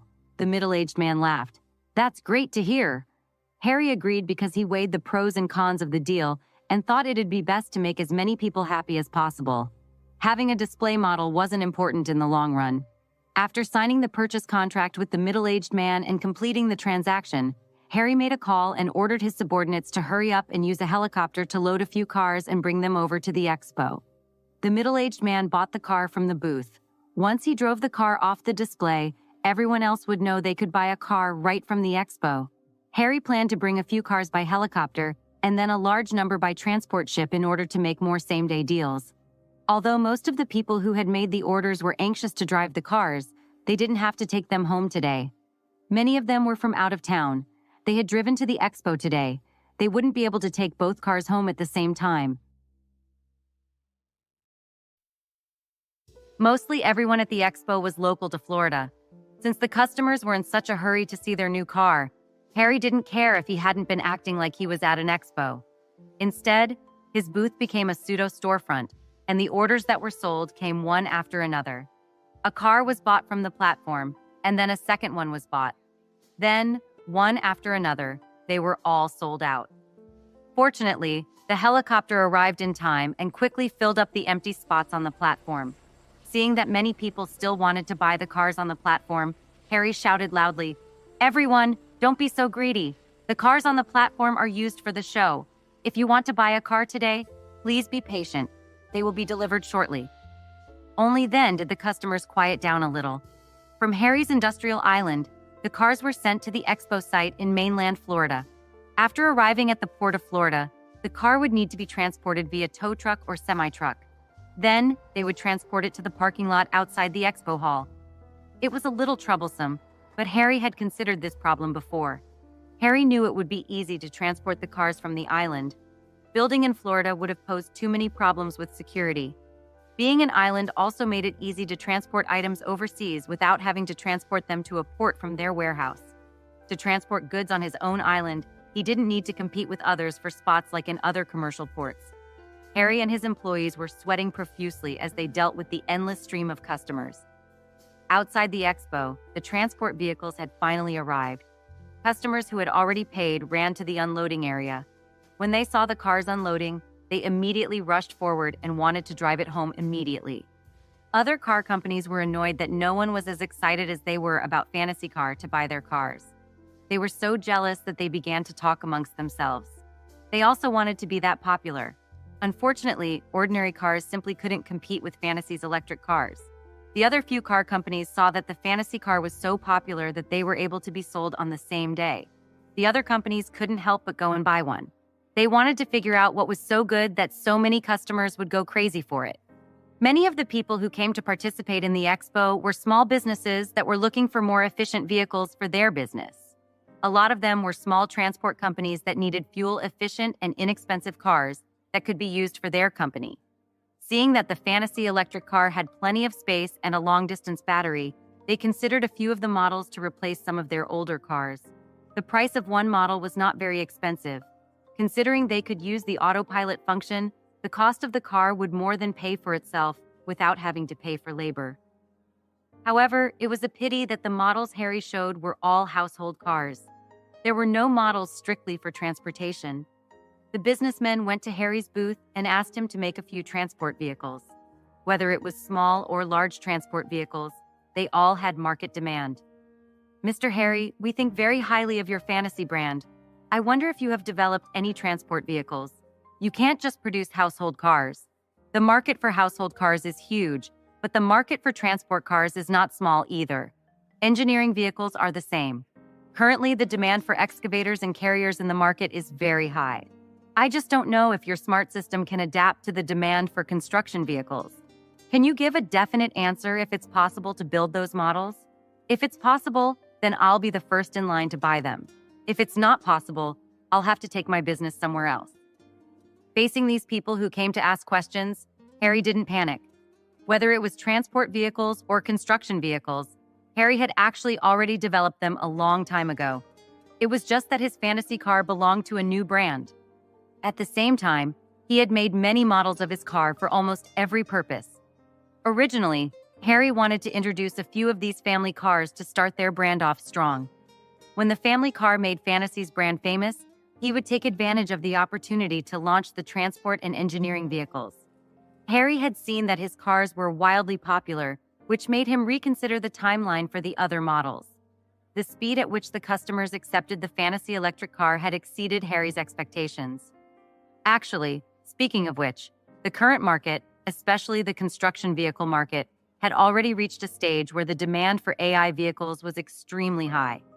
Because many of the construction vehicles worked in dangerous locations, there was considerable work for the operators. Thus, in order to avoid this, a construction vehicle that was remotely controlled by 5G would mitigate that risk significantly. If there was a dangerous situation, the only thing that would be lost would be the vehicle. It wouldn't come with the risk of harming a person. However, although remote control prevented the safety of the people, it wasn't a perfect solution. That was because manual control and remote control equipment were still needed. Another issue was the cost. Automatic vehicles were always more expensive. The appearance of Harry's Fantasy electric car lit up hope for this kind of demand. Now, Harry had to answer the businessmen in front of him. Everyone, our cars have been performing better than we ever anticipated. There should be no problems applying it to transport vehicles and engineering vehicles, Harry replied calmly. This made the people who were looking for new vehicles excited. They all expressed that they wanted to place an order. Harry naturally wouldn't reject their requests. He couldn't wait to receive as many orders as possible today. He wasn't worried about not being about to fulfill all these orders. Harry had already developed transport and engineering vehicles. Harry had the relevant information about the model of the vehicles with him. He took out the booklets and showed them to his customers. If they were satisfied, they would pay the deposit and sign a contract with him. If they were not satisfied, Harry could accept some changes. He would then make a decision for them individually. Everyone was delighted to see how Harry dealt with all of their requests. Immediately, some of the people in the crowd walked over one after another to place their orders. These people were all big clients. Each of them had ordered at least a dozen cars, and there were more than 100 of them in total. Harry smiled and signed the contracts with these big clients, then took the initiative to invite them to visit the factory to see the vehicles being built. Of course, these clients nodded in agreement. They would like to see Harry's factory more than anything. After all, they were business partners. Harry wanted to increase his trust with everyone. Going to Harry's factory would make them all think that Harry was trustworthy. Then give me a few days. I have to finish this expo, then I can arrange for everyone to visit the factory, Harry said apologetically. Sounds good, we're in no hurry, one customer said. They could tell how busy Harry and his people were today. This expo was, after all, the largest expo in the region. The car companies that came to participate in this expo included all the major brands in the world, especially the Dandelion car. Their company would never let Harry's fantasy car occupy the top position in the entire expo. Furthermore, they were looking at Harry's fantasy car with hostility in their eyes. It was because Harry's fantasy car was a direct competitor for their brand. Both parties were focusing on making a fully electric car that could use an autopilot, and they had put a lot of effort in battery technology and artificial intelligence technology. Before Harry's fantasy car appeared, everyone in the world thought that the next revolution in the automotive industry would start with the Dandelion motor vehicle. The Dandelion company was relatively new to the industry as well. However, their boss was very good at his job. His name is Matthew, a super tycoon now, and one of the richest men in the world. After inheriting a large amount of property from his father, he didn't begin a life of debauchery. He didn't eat, drink, or spoil his inheritance like most rich kids that never worked a day in their lives. Instead, he set up an aerospace company that shocked people. He focused on developing rocket technology, and it was said that in 10 years, he would develop a new type of spaceship and then carry people to Mars. The aerospace industry wasn't something that ordinary people could play around with. It was also not something that any wealthy person could afford to invest in. However, Matthew did it regardless. Matthew persisted and successfully obtained some lucrative contracts with multiple wealthy investors that have helped him grow his rocket technology. Finally, after many years of investment, Matthew finally developed the Eagle series rocket and the Wyvern spaceship, shocking the entire world. As for the Dandelion motor, it was just a business under Matthew's name that made money for him. But with the breakthrough in aerospace technology, Matthew's Dandelion motor vehicles technology also crushed all other technologies in the world. Therefore, before Harry's fantasy appeared, everyone in the world thought that in the future, changes in the automotive industry would come from Matthew's companies. Unfortunately, Harry appeared. In the past, they all thought that the Dandelion motor vehicle was the pinnacle of technology and research. Now, everyone didn't think this was the case. The ability displayed by Harry's fantasy electric car was more than enough to crush Dandelion motor vehicle. When Dandelion's electric car was fully charged, its battery could reach up to 400 miles, which was already considered not bad. In fact, according to the feedback from the users who bought this brand of car, the maximum endurance of the new car in the best condition wouldn't exceed 300 miles. What was even more worrying was that after it was used for more than a year, the battery of the Dandelion car would age. Not only did its endurance decrease in a straight line, but what was even more fatal was that there had already been several accidents where the battery self-destructed and burned the entire car. Fantasy's electric car battery capacity exceeded 600 miles. This was the normal performance of Harry's super battery technology. Harry had taken the initiative to request that the battery capacity be limited to 600 miles and keep better models secret for the time being. Apart from the difference in the endurance distance, in terms of battery volume, the other car companies couldn't compare to Harry's fantasy car. The Dandelion motor, which had the best technology, was filled with batteries. Not only was it very bloated, but it also occupied a large amount of space and increased the total weight of the car. The super batteries inside the fantasy car were as small as the engine cars of normal vehicles, and the weight wasn't even half the weight of an average person. It was about 140 pounds. For the entire car, this amount of weight and size was negligible. Such a small size and weight had too many benefits. First of all, it didn't take up the space within the car. It could reduce the weight and increase the power. Secondly, there was more room for choice in the design of the car.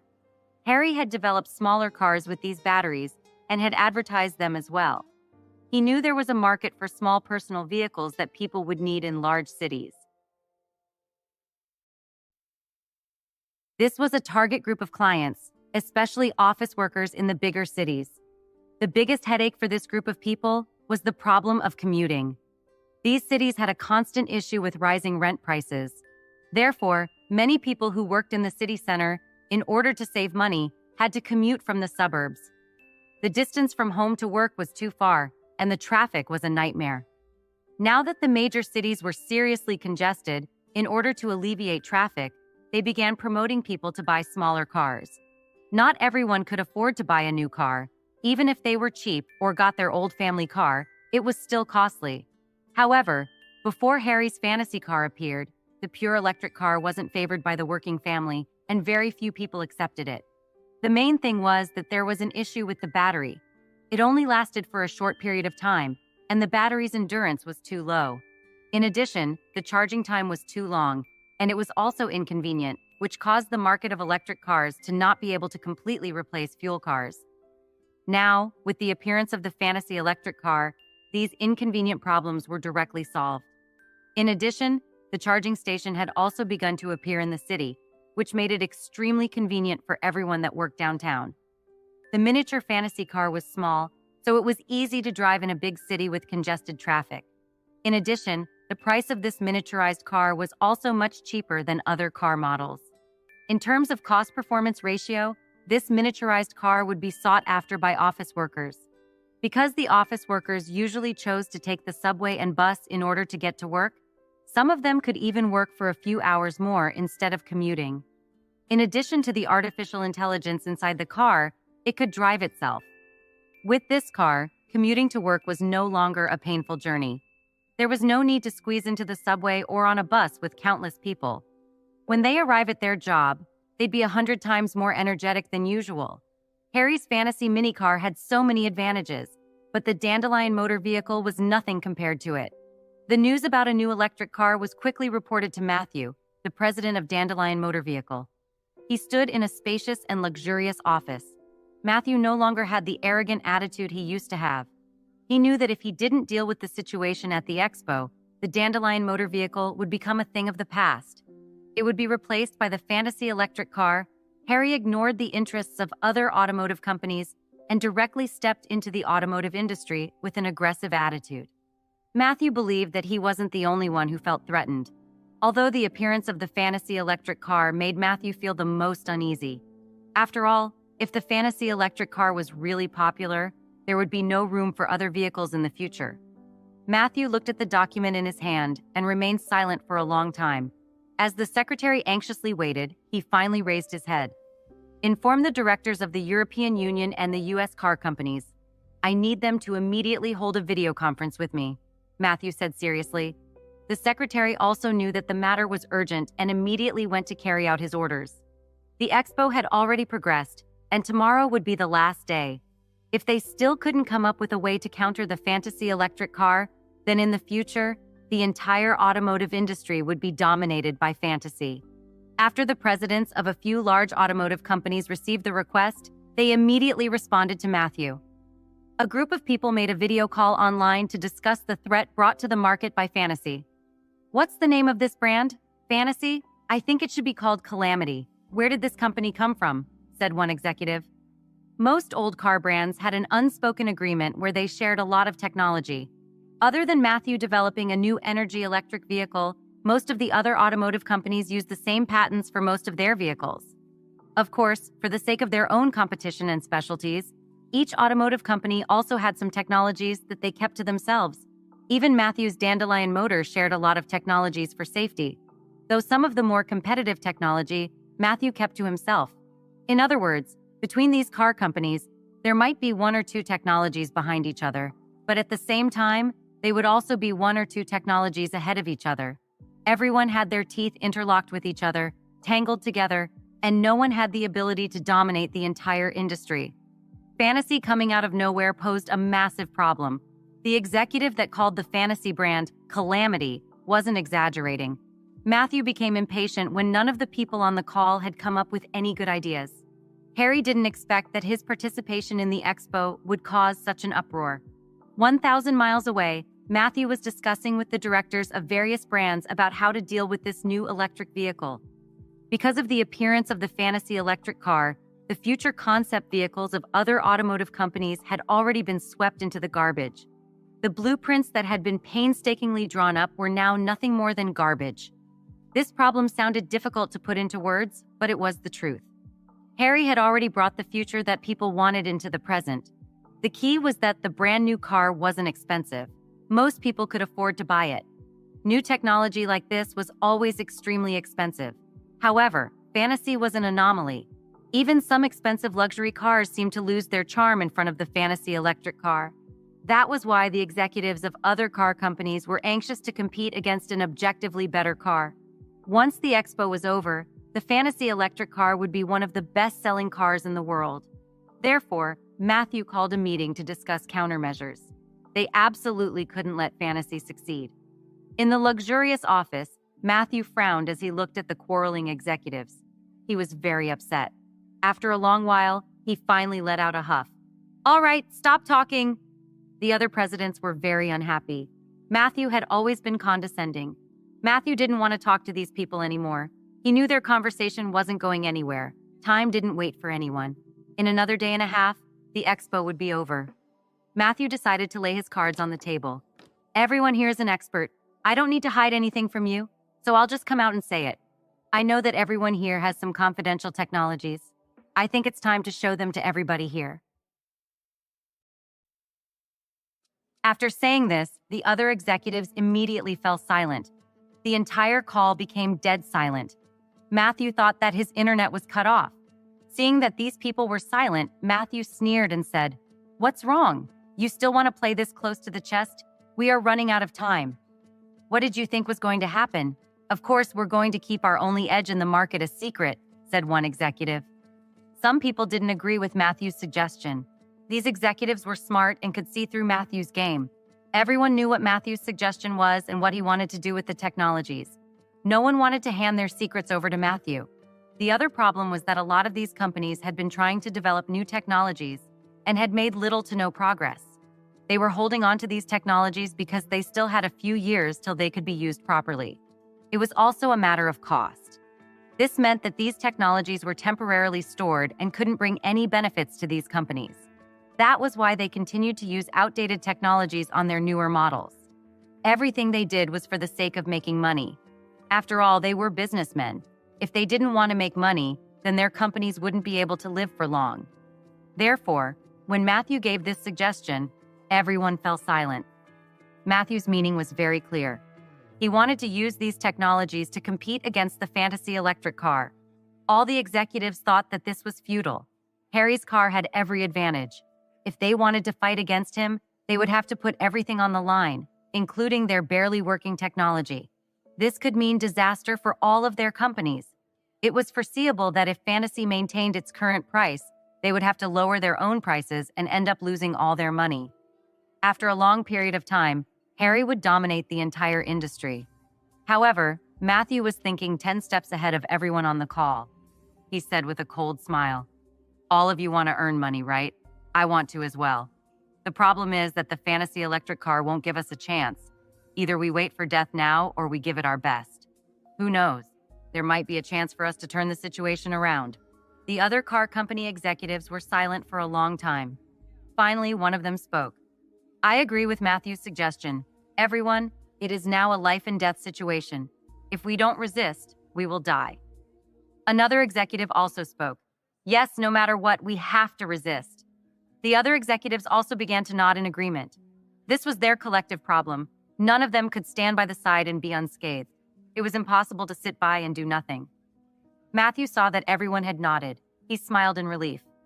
"That's right. I suggest that from now on, we each start to build a new model car and use the advanced technology we have in our hands to immediately assemble a sample car and send it to Florida to participate in the expo." "Is this possible? If it's hastily put together, no one will buy it. None of the cars could be tested in time," someone questioned. Matthew shook his head and said, "No, We just have to tell people that it is better than this fantasy electric car. Then how are you going to deal with the threat that fantasy will bring in the future? One of the executives asked. Matthew raised his voice.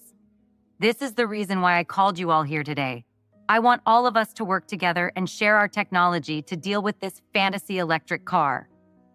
Harry was busy at the expo in Florida. Today at the expo went even better than yesterday, despite being busier. Although Celeste wouldn't be attending today, the number of people coming to the booth was several times more than the day before. They all wanted to see what all the buzz was about with Harry's new car. After seeing that all the advertisements and product reviews were true, more people immediately placed an order on the spot, wanting to buy a car from Harry. Fantasy's name became famous almost overnight. The booth was packed with people standing shoulder to shoulder, waiting to order a car. The other car company booths suddenly became empty, which made all the employees unhappy. Every expo before this one had gone pretty much the same way. All the big car companies would show off their new cars and would vary in popularity. Their booths were always busy and would even help showcase some smaller brands if they were nearby. But today, all the limelight was snatched away by the fantasy electric car. Thousands of miles away, Matthew was currently discussing with the presidents of other brands. We've all been developing some new technology that will keep us relevant. I think we're even on the same level as the fantasy car. The problem is all of our technology is scattered among each company and isn't being used together. So I suggest we set up a research and development center together. We should share our technology and develop a smart car that is better than the fantasy brand can produce, Matthew said. Considering the circumstances, I have to agree, said an executive in an ill-fitting suit. Now, because of Matthew's suggestion, these car companies were going to set up a research and development institute. They said it was for research and development. In fact, there was no need to research anything. As long as they took out everyone's technology and designed a car together, they would be able to compete with the fantasy electric car. None of the executives would have ever thought to share their company's secrets with their competitors. Now they had no choice but to share their most valuable assets in order to stay relevant. However, there was also a huge problem, which was how to divide the profits from this new collaboration. Every company wanted as big a share as they could get. They all figured that their technology was the most integral to the car working, so they wanted a bigger cut of the profits. Matthew knew that none of the people on the call would be happy with the cut they would receive. Therefore, after the various presidents considered all aspects, they realized that sharing technology was the best option. They had to do whatever they could to make sure that the fantasy electric car didn't take their companies off the market. Had each individual company made its own car with its own resources, they'd be unable to compare to the fantasy electric car.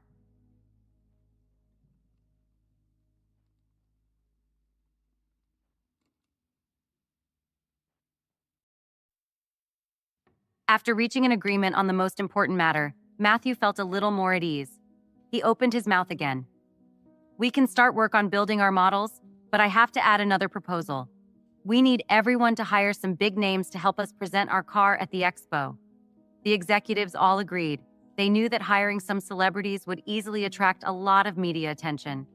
They all considered the costs of hiring these celebrities, but they knew it would be negligible if they were able to sell their new car.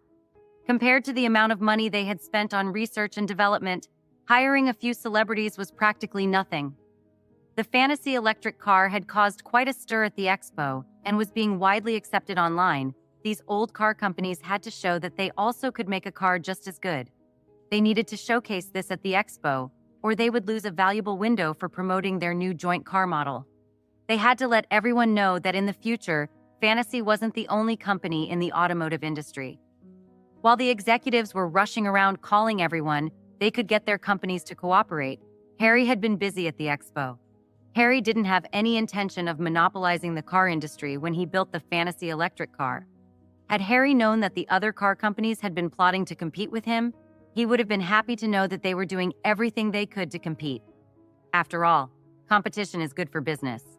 If Harry monopolized the automotive industry, there was a good chance that progress would stagnate. Harry just wanted to earn money from his own products. If others wanted to compete, then so be it.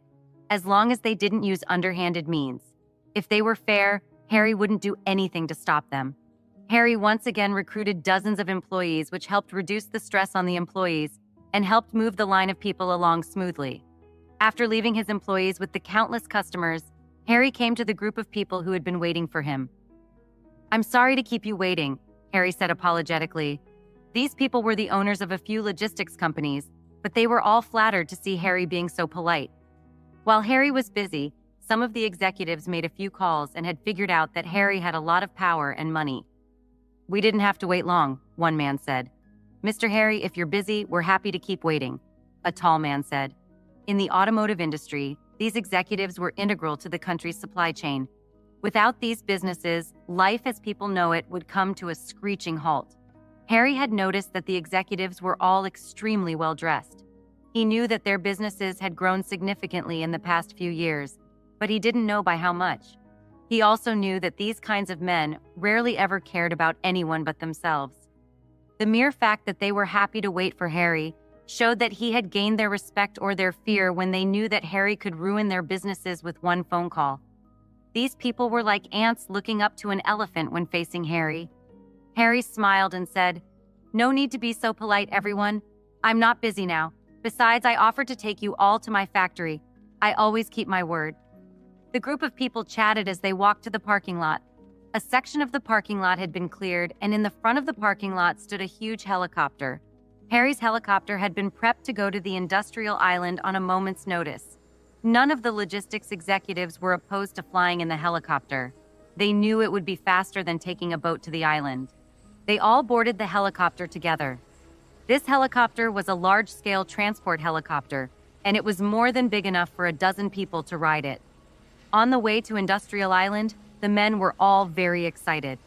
They didn't expect that it would be so easy to get a tour of the factory that the fantasy electric car had been built in. Harry was a very generous man. He also saw this as an opportunity to promote his products directly to the biggest names in the industry. Not long after, the helicopter flew to the sky above the industrial island, and the super factories and complementary buildings on the entire island could be seen below. The executives exclaimed, "It's massive," a tall man said. "The size of this workshop is really too large. And what is that tall building next to it for?" said another executive. Harry looked over and answered, "That's the geothermal power station that provides electricity to all the factories on the island." The man was shocked that Harry had built a power station on an island just to run his factories.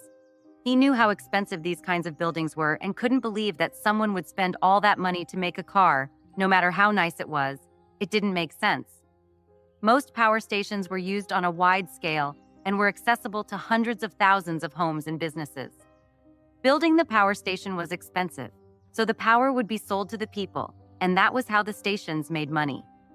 Seeing the geothermal plant on the island made everyone question how smart of an idea it was for Harry to build such a big power station just for his own factories.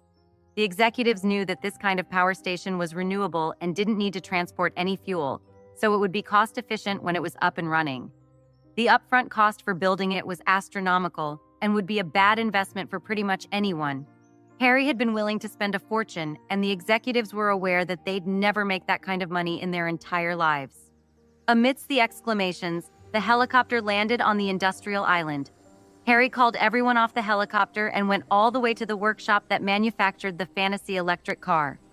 The industrial island was Harry's industrial base, where everything he sold was made. From cars to television, they all were made inside these massive factories. Harry brought all the executives to the production line that was making the fantasy electric car. All of the men were in shock at the production line. In the huge workshop, they could see line after line of robotic arms picking up and attaching parts to the skeleton of the electric cars. Every 10 minutes, a brand new car was being built. Such a huge production capacity left everyone dumbfounded. They also understood how ambitious Harry was. Creating a brand like Fantasy Electric Car was not an easy task. They watched as the cars drove into a multi-story storage garage that was raised and lowered for easier storage. The executives could see into the storage garage and were flabbergasted at how many cars had already been built. Harry smiled as he looked at the executives who were shocked by his factory. He nodded his head in satisfaction. The reason why he invited these people to visit was to show them that he was serious about everything he said. Now that they had seen the scale and speed of production, the next thing they needed to do was to see the technical display. "This is only for the family cars. The vehicles that you are interested in are at the Research Institute. I'll take you there to look at them, Harry said as he gestured for these people to follow him. The group of men naturally nodded in agreement. They had come today to see the transportation and construction vehicles that Harry had made under the Fantasy brand. They arrived at an experimental site next to the Research Institute. There were dozens of prototype vehicles parked in the garage. They were classified as prototypes, but all they needed was a word from Harry and they would be immediately put into production. Harry called the staff to help him showcase all the vehicles. The first to show was the Transportation Vehicle series. The first one to be shown was a pickup truck. It could be used for household use and could also be used for limited transportation. There were models with more passenger space and other models with more storage capacity. Therefore, the general transportation industry didn't need this model, but the domestic transportation industry had a higher demand. This open-air testing site simulated all kinds of practical applications. When the pickup truck was unmanned, it completed all kinds of tasks according to the remote instructions given to it by a phone terminal. The group of executives kept nodding their heads, clearly satisfied with what they saw. Next, it was time to show the various light and heavy transport trucks. Mr. Harry, I saw that you have a super large ore mine transport vehicle here. Why don't you show it to us? Someone asked.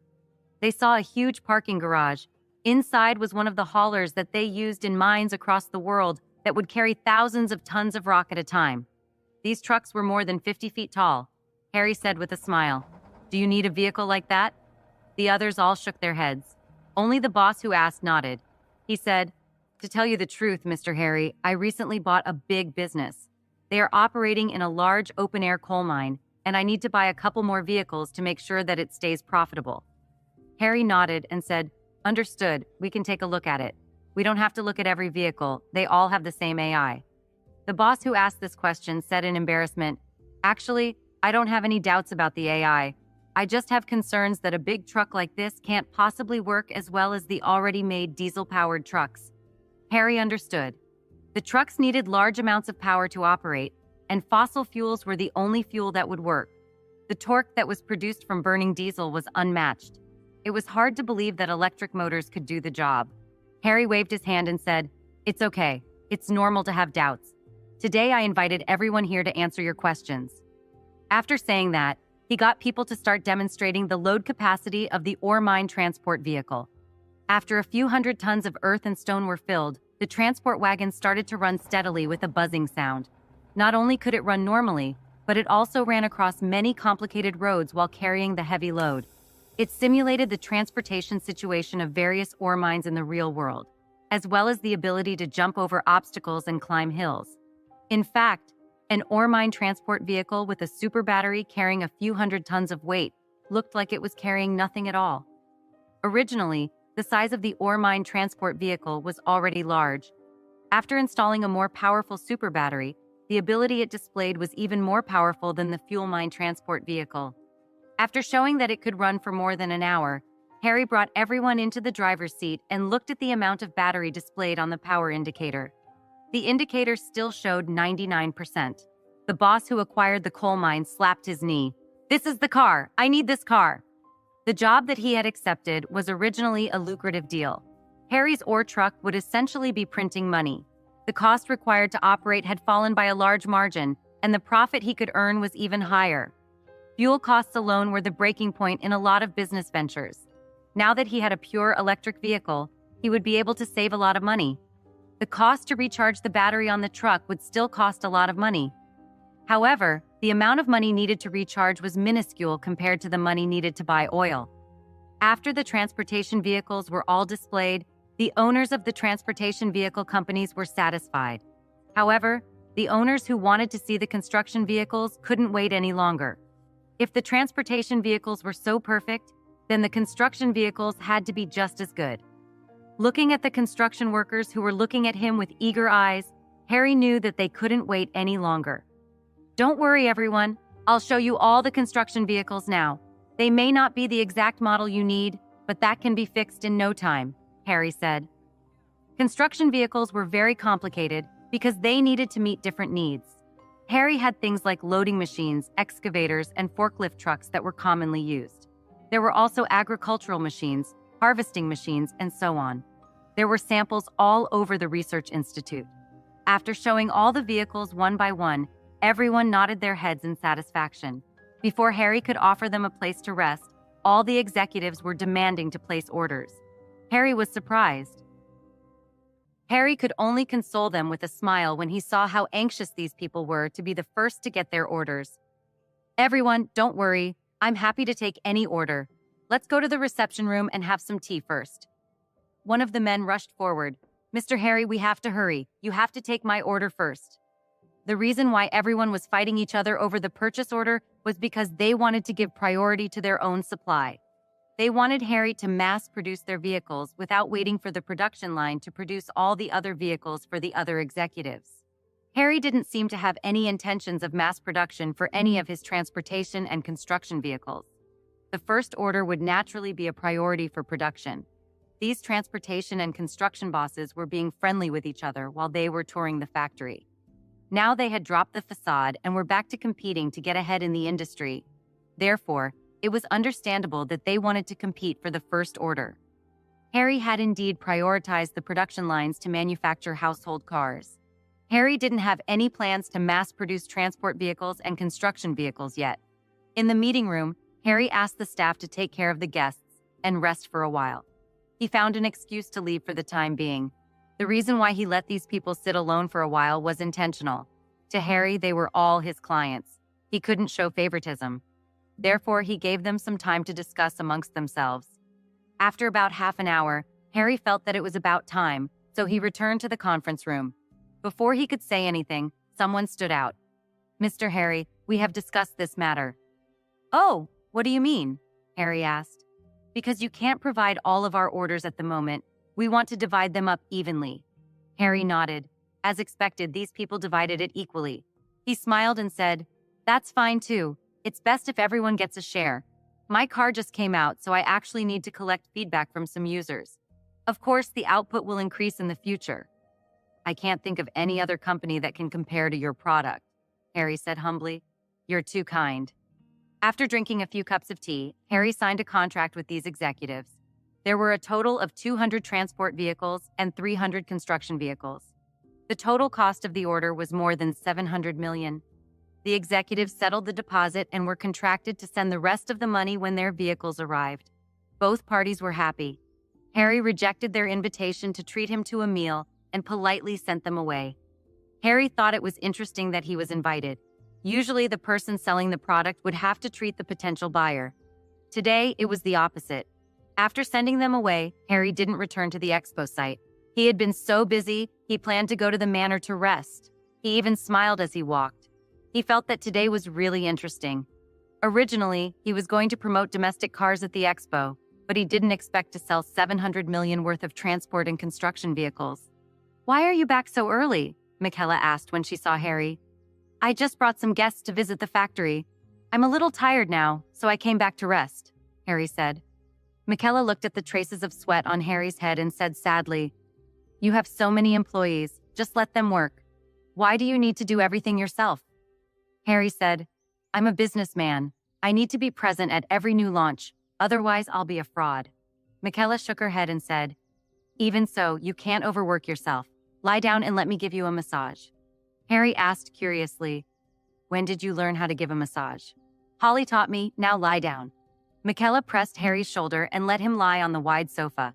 After a few compressions, Harry started to hum comfortably. "Stop talking. I just learned this stuff. I know you're lying." Michaela didn't fall for Harry's kind words. The siblings chatted about other topics. As they talked, Harry didn't move. Michaela lowered her head to look. It turned out that Harry had fallen asleep. She knew Harry was very tired, so she didn't wake him up. She turned around and found a blanket to cover Harry. Michaela walked away quietly. The next day, the expo began its final day. Fantasy had stolen the spotlight for the entire expo. But from the start of the expo, the people who came to visit noticed something different. The other large car companies seemed to have changed the arrangement of their booths. The style of the booth changed. It became more colorful and eye-catching. The cars in the booths were also different. Although the cars in the first 2 days were still showing, the best seats in each booth were given to some new models. What appeared in front of everyone were models that they had never seen before. Those automotive fans were surrounding the expo stands of these automotive companies. These people were very passionate about cars. Most of the people around the booths were aware of every new car that these companies had made. They were usually the first to know when something new was going to be showcased or released. But today, it was very unusual. They were seeing people moving around and talking animatedly. Some were even whispering that something big was going to be announced. The people that thought they were in the loop felt like fish out of water when they saw what was on stage at the expo. The big car companies had all made a new model without any warning. The car fans were flabbergasted at the new car that was on display. Based on the current situation, it was still necessary to compare the strength of technology. The fantasy electric car was still years ahead of its competitors, but the new model car had caused quite a ruckus. "Mr. Parker, something has happened at the car expo." Harry was enjoying a sunbath in the manor when an employee came to report. "What's wrong? Is there a problem with our booth?" "No, it's the other car companies. All of a sudden, there are new cars being displayed today, and some of them are just about as good as the fantasy electric car. I think it's very unusual." Harry thought for a moment and said, "Is that so? This is interesting. I'll go and take a look." After saying that, he left for the expo. As soon as he arrived, he discovered that the reports were true. At the entrance of the expo, there was a temporary platform that didn't belong to any car company. It looked like all the car companies were preparing to announce something here. Harry saw that other than him, there were also people in charge of the brands standing on the platform. Below the platform, there were many media reporters who seemed to have been informed that there would be an announcement. "Hello, everyone. Thank you all for coming. We have a big announcement for everyone." As the representative of all the car companies, the people from Dandelion Company stepped forward to speak. The noise below the stage slowly quieted down as he spoke. The presidents of a few large automotive companies held an important meeting last night. They decided to establish a joint company and gather all of our most advanced technologies to create a new smart car. The moment this news came out, the crowd went out of control. Everyone knew what this news meant. Harry was also surprised. However, after thinking for a moment, he understood the cause of this incident. It was because of his fantasy electric car. The bigger car companies felt threatened. If they watched fantasy grow bigger and stronger step by step, then these car companies would be waiting for bankruptcy. Now, they had to fight back. If the technology of these big companies couldn't compare to Harry's, then they'd all go out of business before they knew it. Not only did Harry understand, but everyone present at the announcement also understood. "This is incredible. This is going to change the world," a reporter said. "That's right. The structure of the automotive industry is going to be reshuffled," another reporter said. A lot of the crowd consisted of car enthusiasts. Some were happy, and some were angry. There were still many people who liked gas cars for various reasons. At the expo, these people were the minority. In the face of a large development trend, they didn't represent the entire market. "Fantasy electric cars are the ones that represent the future. These established car companies have finally met a competitor," said one man. As he listened to the discussions around him, Harry shook his head and smiled. He was very optimistic about the collaboration of these brands. Being the first to launch his new car, this gave Harry the best opportunity going forward. It was already too late for the other car companies to work together to deal with Harry's electric car. When their design was finalized and pushed to the market, they would need to expend more effort to compete with Harry. Not only did they announce that they were going to collaborate to develop a new smart car, but every car company had also invited top international celebrities to promote their car. All of a sudden, the last day of the expo became very lively. The other car companies had spent a lot of effort promoting their brands in order to attract more people. They had hired a large team of attractive models to help present the cars and to answer questions for reporters. Harry saw this as an underhanded trick, but there was nothing he could do about it. All the commotion had driven away a lot of customers from Harry's booth at the expo. Only car enthusiasts were still lining up at Harry's booth. The rest of the people were all attracted by those car companies. Harry's group of employees were very dissatisfied and started to complain. The past 2 days had been hectic, and the booth was swarmed with people. The employees were tired, but they liked being the ones to help sell the new car and also make all the other car companies jealous. Unfortunately, the excitement didn't last longer than 2 days. Today, the limelight was snatched away. The employees knew that Harry's car was superior to everything at the expo. They were annoyed that so many customers had been taken away. all for some eye candy. Harry comforted his employees. It's fine. Let them be happy for a while. In the end, we will let our cars do the talking for us. Harry knew that this was how business was done. It was naturally very beneficial to make good use of publicity and marketing. Many people even thought that in order to produce a project or product, marketing was the only thing that really mattered. Harry had always disdained this kind of marketing argument. Harry knew that marketing was important, but if the product was bad, then it wouldn't matter how much it was advertised, no one would buy it. Harry saw this as a very underhanded way to do business. Producing a good product was the most important foundation for having a good business. Once the product was sold, it would essentially advertise itself. There was no need to take the initiative to do marketing. Countless consumers would advertise for you. Nowadays, businessmen were profit-oriented. They only wanted to make money as quickly as possible. They treated their customers like cattle and milked them for as much as they could.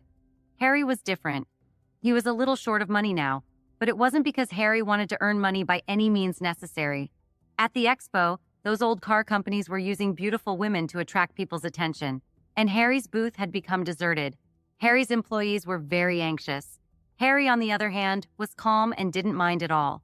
No matter how these car companies acted today, this was the last day of the expo. He knew that they couldn't take away the praise that the fantasy electric car had gotten over the past 2 days. The only thing Harry cared about was the new cars that were going to be built by the combined efforts of these old car companies. A wave of commotion rose and fell, attracting Harry's attention. Following the crowd's gaze, they saw Celeste walking through the expo. Seeing that a crowd was forming, Harry hurriedly ordered the guards around him to protect Celeste, to prevent those crazy fans from getting close to her. Celeste greeted the fans all the way and came in front of Harry. Harry asked curiously, "Why are you here? Did I ask you to come today?" Celeste rolled her charming eyes and said, "I heard about the situation here and decided to come here. Do you want me to leave? I came on my own. I thought you might need some help." Harry was at a loss for words. "Forget it. How can I chase you away?" Harry said helplessly. He also knew that Celeste was also doing this out of good intentions. Although she was alone, it was going to be a big help.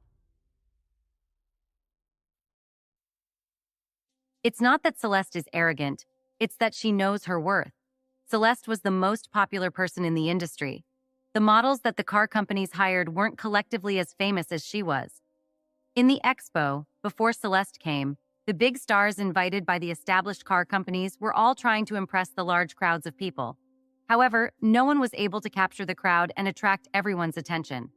However, Celeste was different. Celeste was wearing a modest outfit compared to all the models. However, her charm didn't lie in her exposed skin. Instead, it was her every move, every frown and smile, and that kind of temperament made people addicted to her.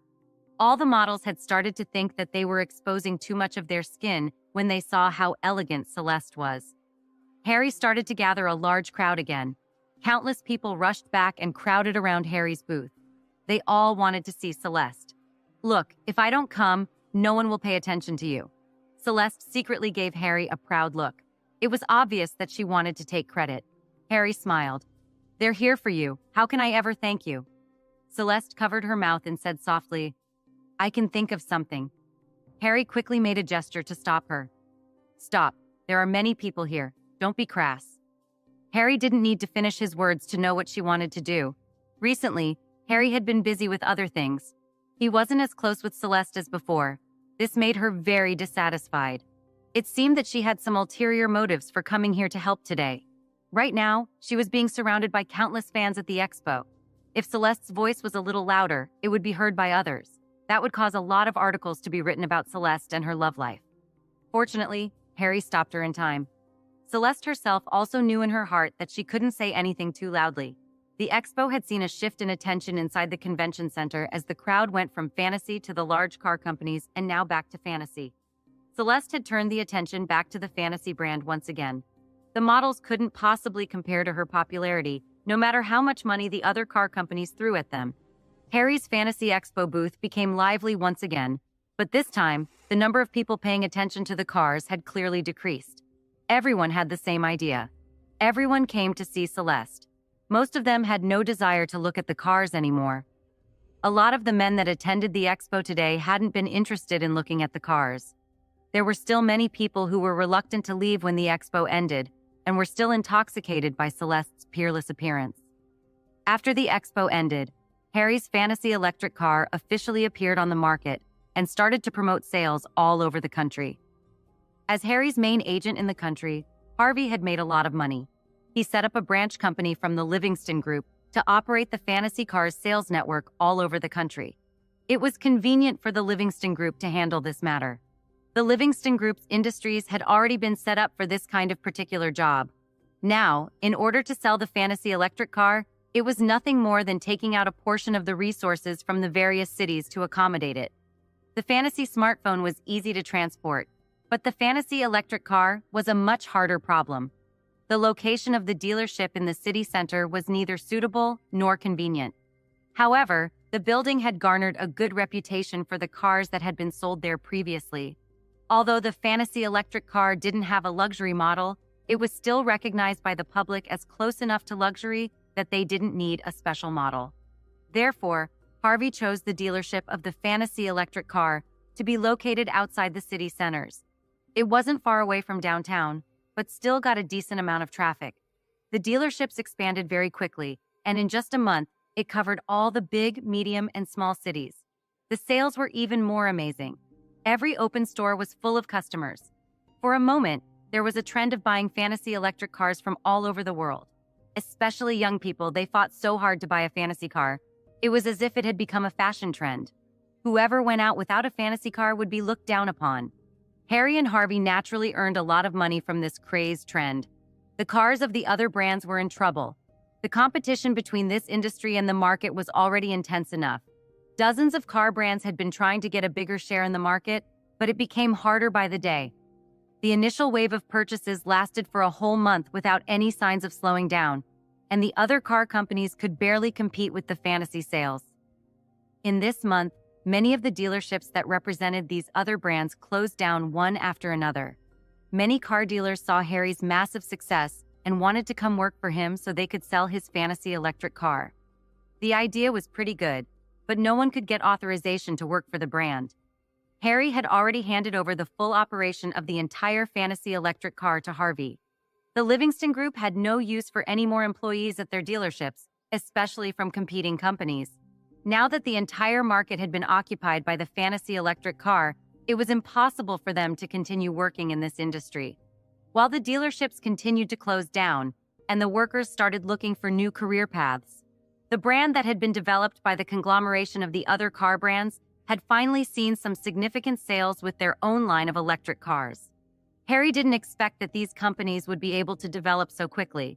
In just a month's time, a new car had been made and was hitting the streets. The other car companies were pressured by the fantasy electric car to the point that they had to innovate. They either had to adapt or their entire empire would be ruined in practically no time at all. The conglomeration of car companies had been able to progress quickly with a brand new car that used all of their secret technologies. They called it the Panther. This name came from the inspiration from some mythology. The Panther had to use every advantage it could to compete with the fantasy electric car. Naming it something provocative would help give it a slight edge in advertising. Harry thought it was funny that they were trying to compete with the name of his car as well as its specifications. He thought that they had taken the whole competition personally. Harry had never looked down on the Panther. He liked the way it looked and knew that it was close to his own car in terms of technology. There were many small technical details inside that even surpassed Harry's fantasy electric car. Unfortunately, in terms of battery technology and artificial intelligence, the Panther was still behind the fantasy electric car.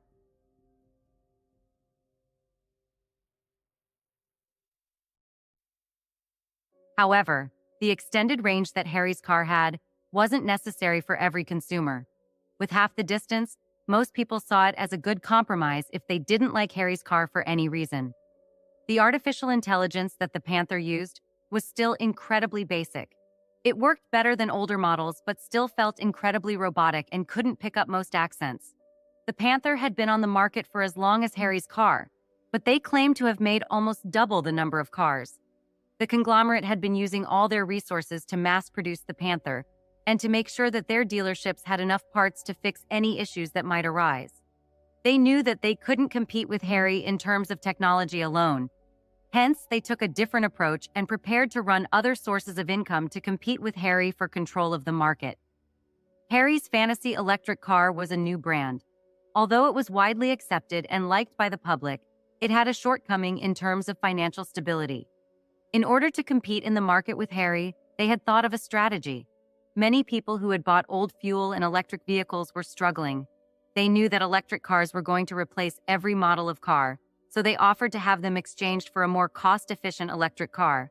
The Panthers saw this coming with the emergence of these extremely cost-efficient cars and had already prepared a system for trade-ins.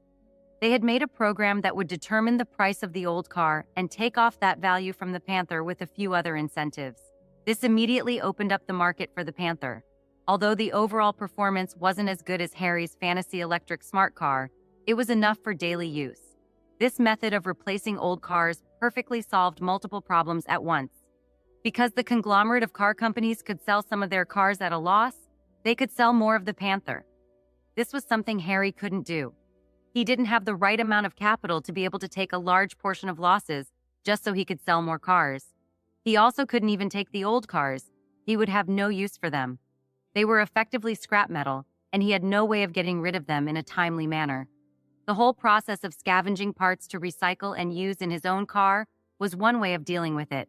But that would mean finding manuals for every type of car and spending millions on labor just for taking the cars apart. Although Harry had earned a lot of money through the fantasy electric car and smartphones in the past month, he would use up all those profits in a matter of days. Until now, no one had been able to pry into Harry's technical secrets. In order to keep it a secret, Harry didn't even apply for a patent. The main reason was that once he applied for a patent, he had to give technical information to the patent office. Although it was going to be posted everywhere, it would still be public information that anyone could look at and build their own version. Most of his technology wasn't that complicated, but just a new way of doing things. Once someone found out about it, the remaining parts could be replicated and changed slightly to make the same product, but different enough that it wasn't infringement. Harry had placed a strict disassembling device on the packaging of the battery to avoid anyone from buying one and then figuring out how to replicate it. Harry's artificial intelligence technology had two main cores. One was a quantum computer, and the other was the source code for artificial intelligence. Quantum computers were no longer considered rare. A few large high-tech companies had already done research in this area and had made a few for different applications. And the source code from artificial intelligence was actually a type of data processing. Once it was made public, others would immediately understand how to copy it. Therefore, in order to keep this algorithm a secret, the products that Harry sold were remotely operated. They couldn't operate the artificial intelligence system independently. The real artificial intelligence zero computing system existed in the quantum mainframe of the industrial island. Other AI-like smartphones were made the same way. Harry wanted to keep his information as secret as possible. No one would be able to spy on his products even if they tried. It was impossible to use reverse engineering. It was also impossible to sneak a commercial spy into Industrial Island to steal his technology. In fact, there weren't many employees working on Harry's Industrial Island. They were all loyal and reliable technical staff. They were usually only responsible for maintaining the automated production line. Moreover, the true purpose of the Industrial Island was hidden underground. There were over 1,000 bionic humans hidden underneath. Just as the long-established car companies developed the Panther, competing with Harry's fantasy electric car, the conflict seemed to reach its peak. The market for smartphones had started to stir up huge waves.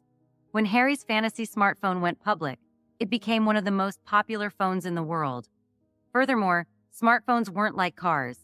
Many families with cars couldn't bear to part with old cars. Mobile phones were different. In order to use the latest fantasy smartphone, many people abandoned their original smartphones. Within a month, the sales plummeted for other smartphone brands, although it wasn't as terrifying as the automotive industry.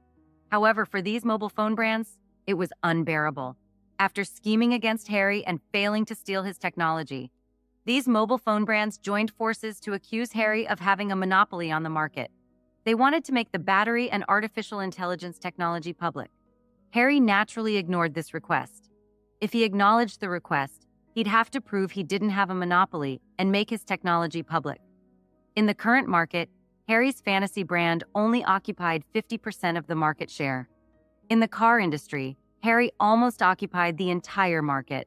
The other car companies also didn't say that Harry had a monopoly. The business world has always been like this. These phone brands imitated the automotive industry and formed a union. They also took out their best technology and combined them to create a smartphone that could be compared to Harry's fantasy smartphone and even surpass it. Their names were even more straightforward. This brand of smartphone was a brand new smartphone, and they named it the Future Smartphone.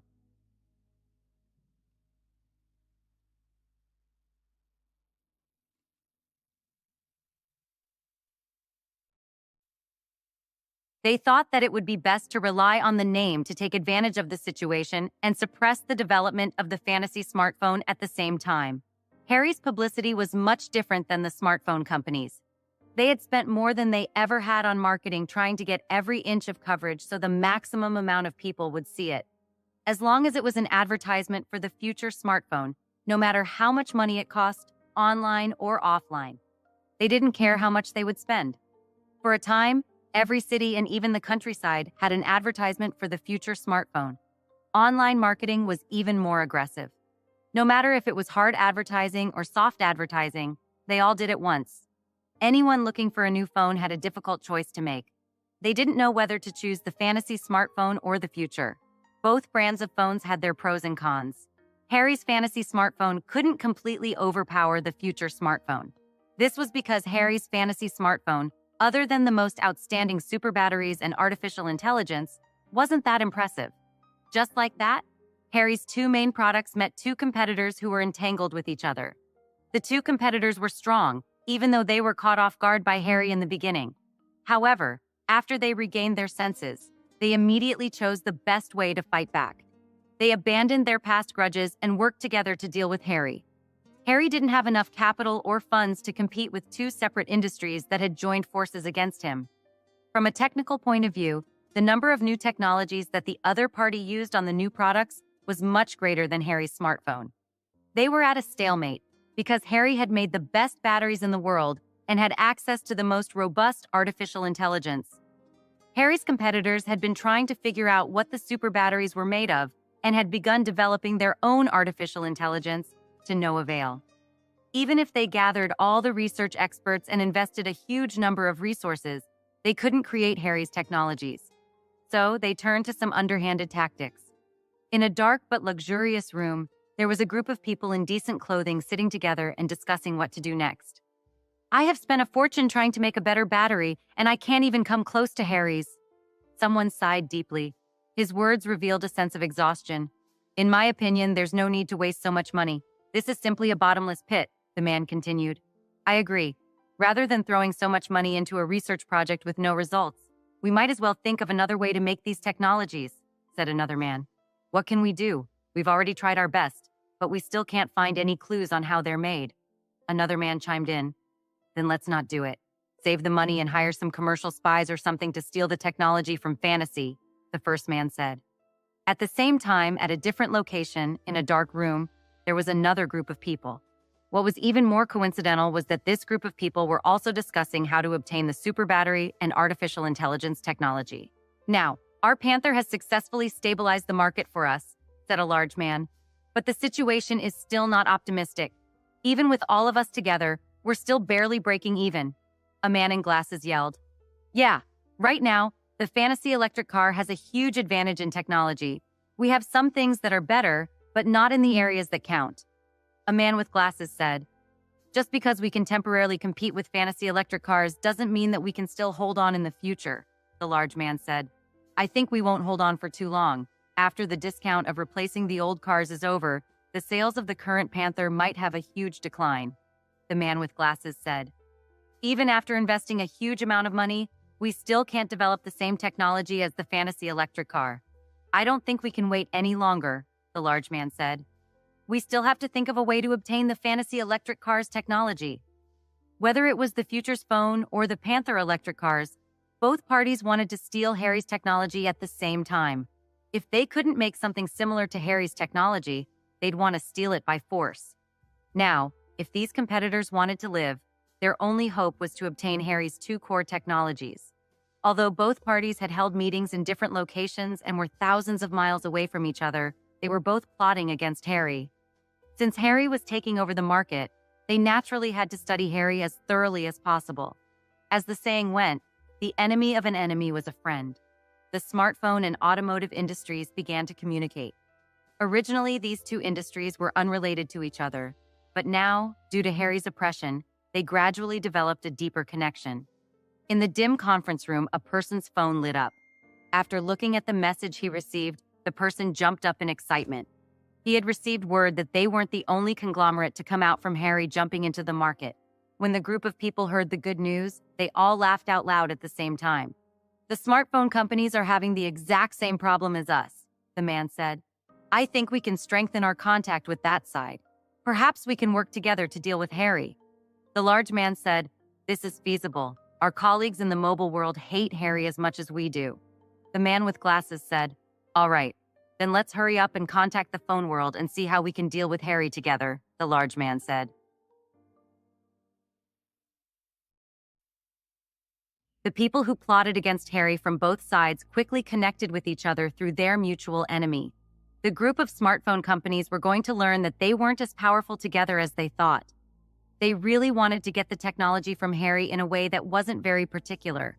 However, after planning for a long time, they realized that their strength was limited, and they didn't seem to have complete confidence in stealing Harry's technology.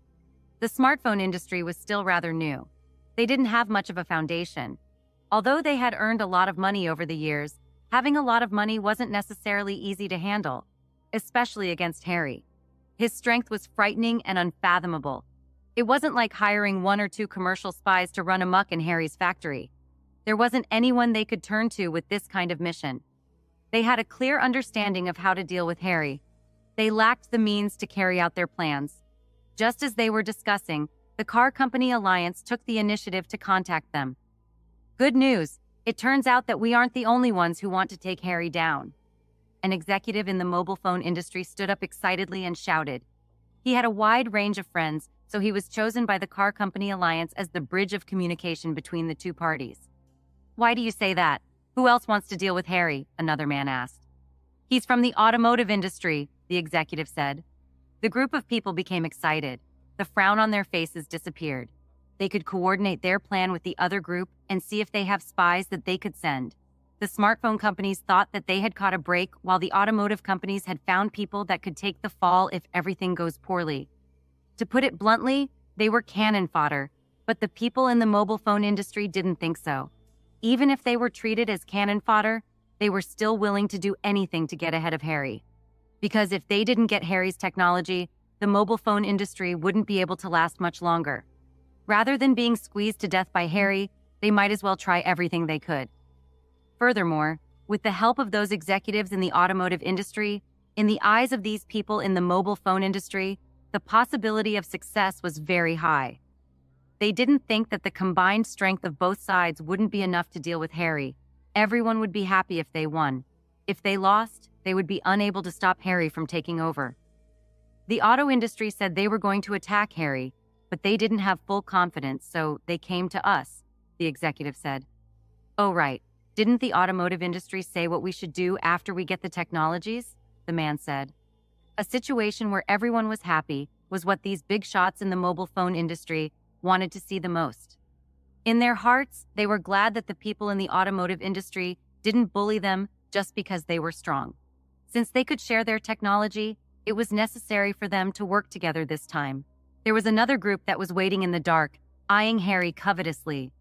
Ever since Harry participated in the first exposition, because of the Parker family's counsel urging the Saudi Arabian royal family to attack Harry. They were also drooling over Harry's technology, and they had reasons to obtain it. Running into Harry's territory and wanting to stir up trouble, it was impossible to not plan carefully. Therefore, after being urged by the Parker family's counsel, the royal family quickly took action.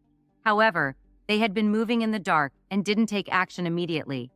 Because of their cautiousness, they had been keeping an eye on Harry, looking for the best opportunity to attack. During this period of time, Harry had almost forgotten about them. Compared to those in the mobile and car industry, the royal family had the most advantage. Because they were supported by the Parker family's council, they were able to obtain a lot of funding and materials. The biggest help was the spies that the council had planted in Harry's place. In Florida, in an inconspicuous inn, the people sent by the royal family disguised themselves as tourists and were hiding in plain sight. "Sir, the opportunity that we have been waiting for has appeared." A man with a big beard came to report excitedly. The member of the royal family this time was one of the in-laws to one of the heirs, Humphrey. Direct heirs to the family were too high profile to be going around stealing technology, so they sent more distantly related family members. Humphrey was still loyal to the royal family and was given a lot of control within the family. That was why the royal family had sent him for this big task. Through the council, Humphrey had already known that Harry wasn't easy to deal with. Therefore, he had been waiting for an opportunity, a chance that could increase the success rate of the operation. And now, because of the cooperation between the mobile world and the automotive world, the opportunity has come. Humphrey wanted to make use of these people for his own goals. Humphrey felt that Harry was destined to lose.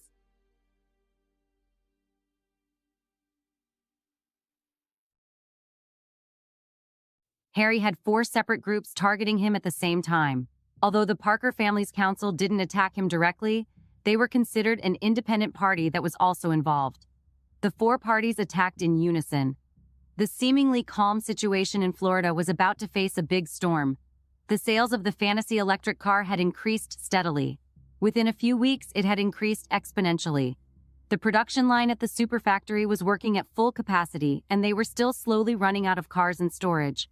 Most of the new cars that were made barely hit the parking lot before they were sold. With such crazy sales speed, even though the Livingston Group had run a huge business over the years, they had actually reached a bottleneck with sales that they had to make an important decision. The real estate business had been losing them money recently. The Livingston Group didn't even consider continuing to expand in this business. They needed a new source of income and fast, or their former investments would prove to be too costly. The distribution rights that Harry gave Harvey was exactly what they needed. The series of products from Fantasy were so popular that they were projected to dominate the entire market. Before the Fantasy electric car product was officially launched into the market, the Livingston Group had already invested a large sum of money and started to plan to sell it as fast and efficiently as possible. When Fantasy's mobile phones and Fantasy's electric cars were officially sold, the Livingston Group quickly organized them through their various websites and distribution centers all over the country. Harry couldn't believe how fast Harvey had made everything work. His Fantasy products covered the entire market. The sales of the products were so fast that Harry's wealth increased exponentially. What restricted Harry now wasn't a lack of funds, but the supply of the products couldn't keep up with the demand of the market. The phone calls from the market department at the factory didn't stop for 24 hours.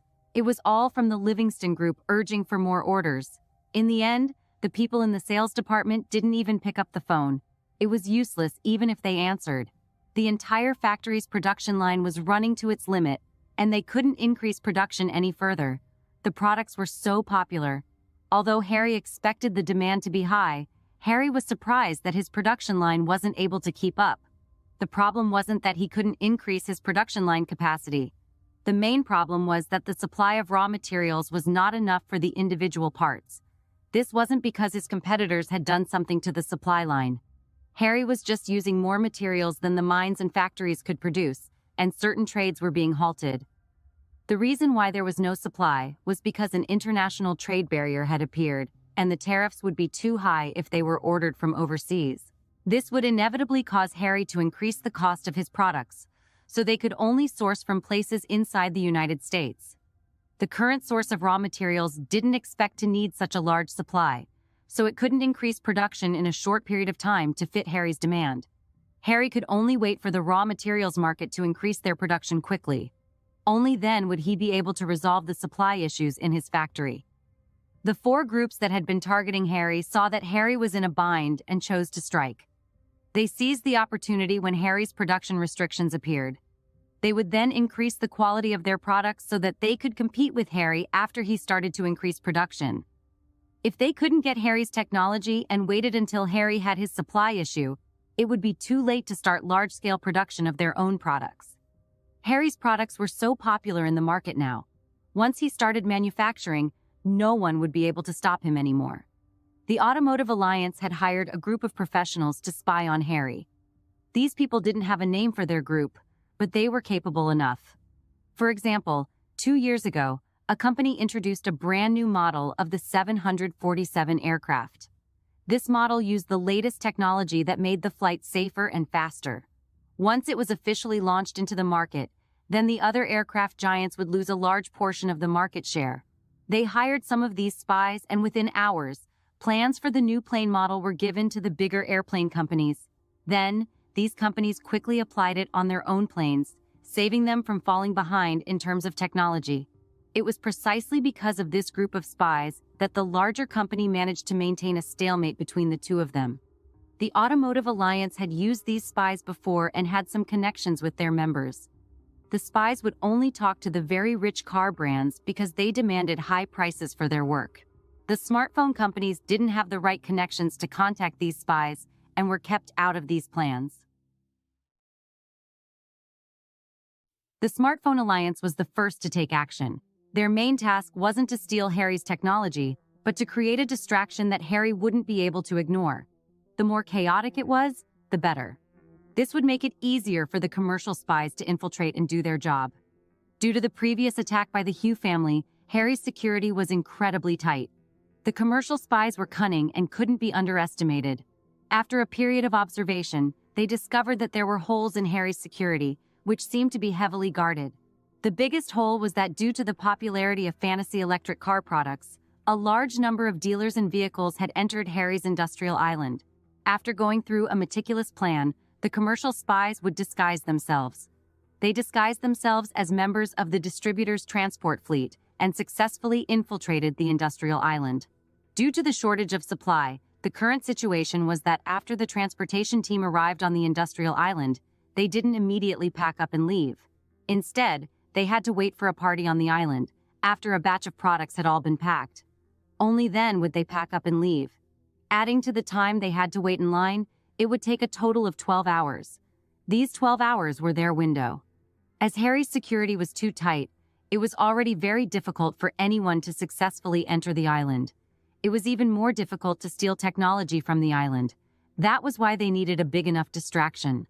Some of the spies that had been hired by the car companies had different plans. These people would use planes to fly to the outer perimeter of the industrial island's defenses after they were fully distracted. Then, they would use wingsuits and glide to the top of the Industrial Island Research Institute. They would sneak into the Research Institute from top to bottom and search for information on super batteries and artificial intelligence. The operation time was set at night. This kind of covert operation needed to be carried out at night. At night, on top of Harry's industrial island, as usual, after sending off a batch of transportation vehicles, the guards welcomed the next batch of transportation vehicles, all of which belonged to the Livingston Group. They transported the cars directly through the sea. After they were filled with goods, they were sent to the ports along Florida's coast and drove to all parts of the country. However, no one from the Livingston Group had noticed that one of their transport cars had already been replaced. The factory on this island is huge. The commercial spy who was driving passed a few checkpoints after arriving on the island. After confirming that their documents were correct, the guards let them enter the island. Yeah, no wonder our employers are scared. This place could outproduce anyone. His partner who was in the car sighed. They weren't afraid of being inspected at checkpoints. Even if they weren't afraid of being discovered. However, although these people were experienced and knowledgeable, when they entered the island, they were still shocked by Harry's super factory. As for the guards' inspection, no matter how many times they were checked, they wouldn't find anything wrong, because all their documents and procedures were real, and even these people were really working in the Livingston Group's transport team. There was no need to make fake IDs, because after the Livingston Group started selling Harry's products, they quickly started to expand their distribution workforce, all to be able to ship the products faster. These commercial spies applied to the Livingston Group in the normal manner and were given well-paying jobs. There were more than 100 people in total that they needed to smuggle into the island. They were bribed with gifts and were arranged to be in the same transport team. Therefore, tonight, they entered Harry's industrial island. More than 100 people and in more than 50 transport vehicles. After parking the transport vehicles in the designated location, just like the other transport teams, everyone got off the vehicles and gathered in a special resting area. Harry's security team was stationed around the rest area. Though typically they kept a low profile, it looked like just about anyone could just walk into the super factory. But in fact, they were being watched closely. After the vehicles were parked, Harry's men were in charge of loading the goods. These people only needed to wait in the resting area. They were forbidden from going anywhere else. The people over there should be coming soon. It looks like it's about time. A commercial spy whispered. There's no hurry. There's still half an hour before the official operation begins. Let's eat something first. Another person calmly looked at the time and said, these people weren't just waiting in the lounge area staring at the wall. There was television here, as well as food and water. The transport team's driver and staff knew that they had been waiting for the goods to be loaded for a long time, so some of them went to bed early. Some gathered together to play cards or watch TV to pass the time. And these spies who had infiltrated the island because of the need to disguise themselves couldn't be too conspicuous. Thus, just like the normal transport personnel, they would rest and play. The few leaders were pretending to chat, but in fact, they were discussing quietly. It's your first day of work. You can't eat the food here, one of them reprimanded. However, his voice was suppressed. Other than them, no one else could hear him. Heh, didn't I see that the food provided here was too good?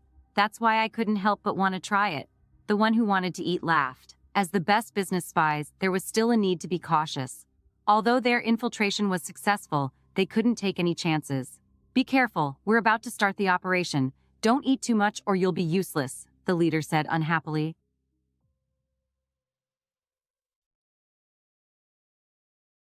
On top of Harry's industrial island, due to the increase in orders these past few days, the factory had been operating at full capacity. All the employees were so busy that their heads were spinning. No one would have thought that they had been infiltrated. Seeing that the time was right, the spies immediately began to act. In the transport team's resting room, the drivers who needed to wait had already closed their eyes and started to doze off. They needed to be alert, but that group of business spies didn't need to be. Suddenly, with a miserable cry, many sleeping drivers covered their stomachs and howled in pain. Some of them even lay on the ground and started rolling.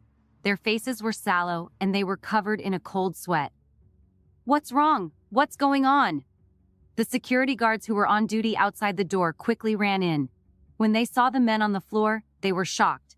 More than half of the several hundred transport team members were lying on the ground and rolling around in agony. Miserable cries sounded out in succession. Looking at how they were holding their stomachs, it seemed like they had eaten something foul. What's going on? What happened? The security guard asked a person who didn't seem to be in pain. My stomach hurts. It feels like my intestines are twisted together. The person replied in pain. How could this be? What did you eat tonight? The security members were dumbstruck as well.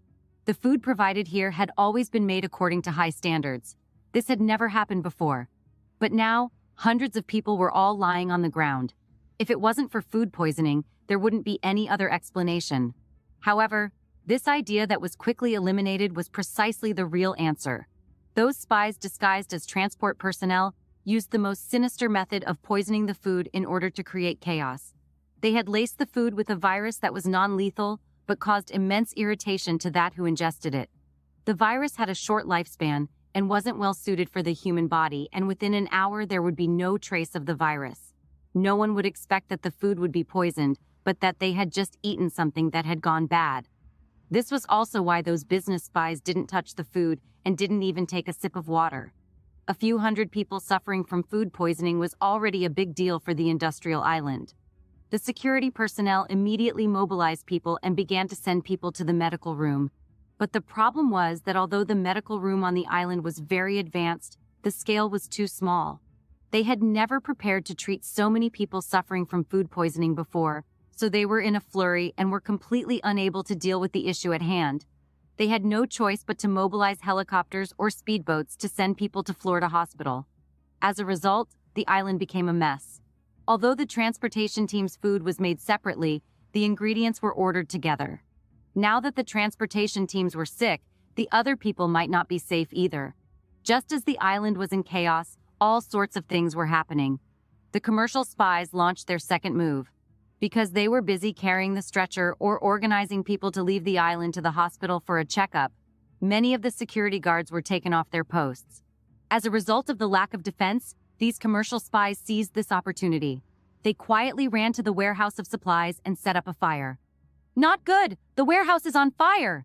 Someone saw the fire in the distance and immediately shouted in fear. Hurry up and put out the fire! Wait, why isn't the automatic fire extinguishing system activated? The security personnel were confused. The security measures on the island were very strict, and the degree of automation was very high. Fire was unavoidable, but the automatic fire extinguishing system wasn't just an alarm. Even if it was a small fire, the fire extinguishing system would be activated from the start. But today, it was very unusual. The fire had already reached the top of the warehouse, but the fire extinguishing system didn't move at all. However, the security personnel in the chaos had already lost their calm and ability to think. Quick, split up a team and go put out the fire, one guard said. Quick, quick, quick, we can't let the fire continue to spread. If it continues to burn, the entire warehouse will be on fire, another shouted. Only a few warehouses were burned by the fire. The rest were still fine for the time being. But if they didn't put out the fire quickly, in the blink of an eye, they would be linked together. The security guards who were escorting the personnel to the emergency care center were already in a tight spot, and now they still had to send a portion of them to put out the fire. As a result, the security guards were unable to handle the situation. They had no choice but to gather more manpower from a few more important posts. Including the security guards at the Research Institute, they were all transferred to the warehouse nearby to put out the fire. The business spies hiding in the shadows were watching the show. The reason why the automatic fire extinguishing device wasn't working was because of another group of spies. There were hackers among their members who hacked into the island's security system and destroyed the entire alarm system. Had there not been a distraction, the hackers would have been identified immediately. However, due to the consecutive accidents, the security on the island became extremely chaotic. This gave these commercial spies an opportunity to take advantage of the lessened security. The group of spies once again set out for their next target. Not long after, there was a malfunction at the power plant. The power transmission station was damaged, and a large area of power was cut off on the island. Although the emergency power was automatically activated at the first loss of power, however, in less than 2 minutes, even the emergency power was cut off. The spies had covered a lot of their bases when they infiltrated. Confusion and sabotage were important tools. Harry's security on the industrial island wasn't weak. If others attacked him forcefully, they wouldn't get very far. However, these spies found a hole in their defenses and used this small opportunity to create a chain effect. It caused the entire island's defenses to be paralyzed. After losing the power supply, even the automatic defense systems wouldn't be of much use. All favorable conditions were directed towards the business spies. It was already late at night. In the manor of Allen Island, Harry, who had long fallen asleep, was woken up by June, who rushed over in a hurry. "Harry, wake up!" June shouted. Harry opened his eyes in a daze. "What's wrong? Did something happen?" Seeing the serious look on June's face, Harry knew something had happened. "Something is wrong at the industrial island," June said urgently. What's going on?" Harry immediately woke up. Industrial Island was Harry's priority right now. What Harry cared about the most was whether there were any problems with his bionic human production line. Because there was no way to alleviate the conflict with the family council, Harry needed to have his own strength to resist the evil intentions of the council. And the source of his strength came from the bionic human produced on the industrial island. Therefore, it didn't matter if there were problems in other places, but the industrial island was paramount to Harry's safety. People on the island have been suffering from food poisoning, storage fires, and the power outage. "I suspect that someone is deliberately attacking the island," June said. "Is the problem serious? Are there any casualties?" Harry asked again. June shook her head. "Not yet. The security guards are protecting the other employees, but the automatic defense system was also attacked by hackers. It's paralyzed. Quickly inform Stephen to go and repair the system." "We have already informed him." After a simple understanding of the situation, Harry quickly got up, put on his clothes, and followed June to the central control room of the manor. Here, he could see everything in Harry's territory. "Harry, there must be outsiders on the island. Currently, the security forces on the industrial island are in chaos. I suggest that we immediately dispatch people to retake control of the situation. June suggested. However, Harry didn't immediately nod his head. He was currently frowning as he pondered. If the person who came was from the council, their goal would definitely be to capture or kill Harry. So destroying the industrial island's operation must be a feint. They would wait until Harry's defenses were empty before launching a fatal attack. Harry thought for a long time, but he still couldn't figure it out. Right now, he had too little information in his hands, so he couldn't make an accurate judgment. Wolfguard will only send their most elite teams to the island to investigate the situation. The rest of them will defend their respective areas to prevent the enemy from gaining any more ground. Harry ordered June. Yes, sir. Also, activate the bionic humans on the island and conduct a carpet search to find the rats that caused the destruction, Harry said again. Yes, sir. After June received the order, she immediately went to make arrangements. Harry looked at the surveillance screen on the industrial island and was silent. At this moment, no matter which part of the island was monitored, the systems were all black. Harry wasn't in a hurry. After activating the bionic humans, no matter how strong the opponent was, it would still be hard for them to escape being captured. Originally, Harry didn't want to expose his trump card. Unfortunately, the only thing he could do now was to defend himself. Otherwise, the industrial island, which was Harry's base of strength, would be destroyed by the enemy. Currently, Harry's strength was supported by the Wolfguard on the surface, and the Wolfguard was responsible for the defense of his territory. However, Harry's true trump card had always been hidden in the underground of Industrial Island. Once the bionic human moved out in a group, no matter what kind of opponent it was, they would be turned into ash. Just as Harry was making the arrangements, a large transport aircraft flew over from the outer perimeter of Industrial Island. As the cabin door opened in midair, a group of black shadows jumped out. Very quickly, they glided over the Industrial Island and landed under the support of the previous batch of spies. These people were the main force of this operation. Although they were called business spies, they preferred to call themselves thieves. Unlike ordinary business spies, these people had experienced hundreds of operations. Hiding, destroying, stealing, and so on were their expertise. The fact that they were able to sneak into Industrial Island so smoothly was also because of their previous plans. The two parties met up. Without many pleasantries, they immediately began to exchange the information they had obtained. Is there any unusual activity from the Research Institute? One man said. No, most of the guards have been taken away by us. There are only 2 or 3 left, so it won't be difficult to deal with them, replied another. A group of people hid in the darkness and quickly walked toward the Research Institute. In the Research Institute on Industrial Island, there were many researchers working there, especially Stephen, Callie, and a few others. They were stuck in the Research Institute all day long and never left. Today, after the island system had a problem, Stephen noticed it very quickly. It could even be said that when the unknown hacker started attacking, Stephen discovered it and immediately launched a defensive counterattack. Unfortunately, the hackers this time were different from the past. Stephen was caught off guard by the opponent.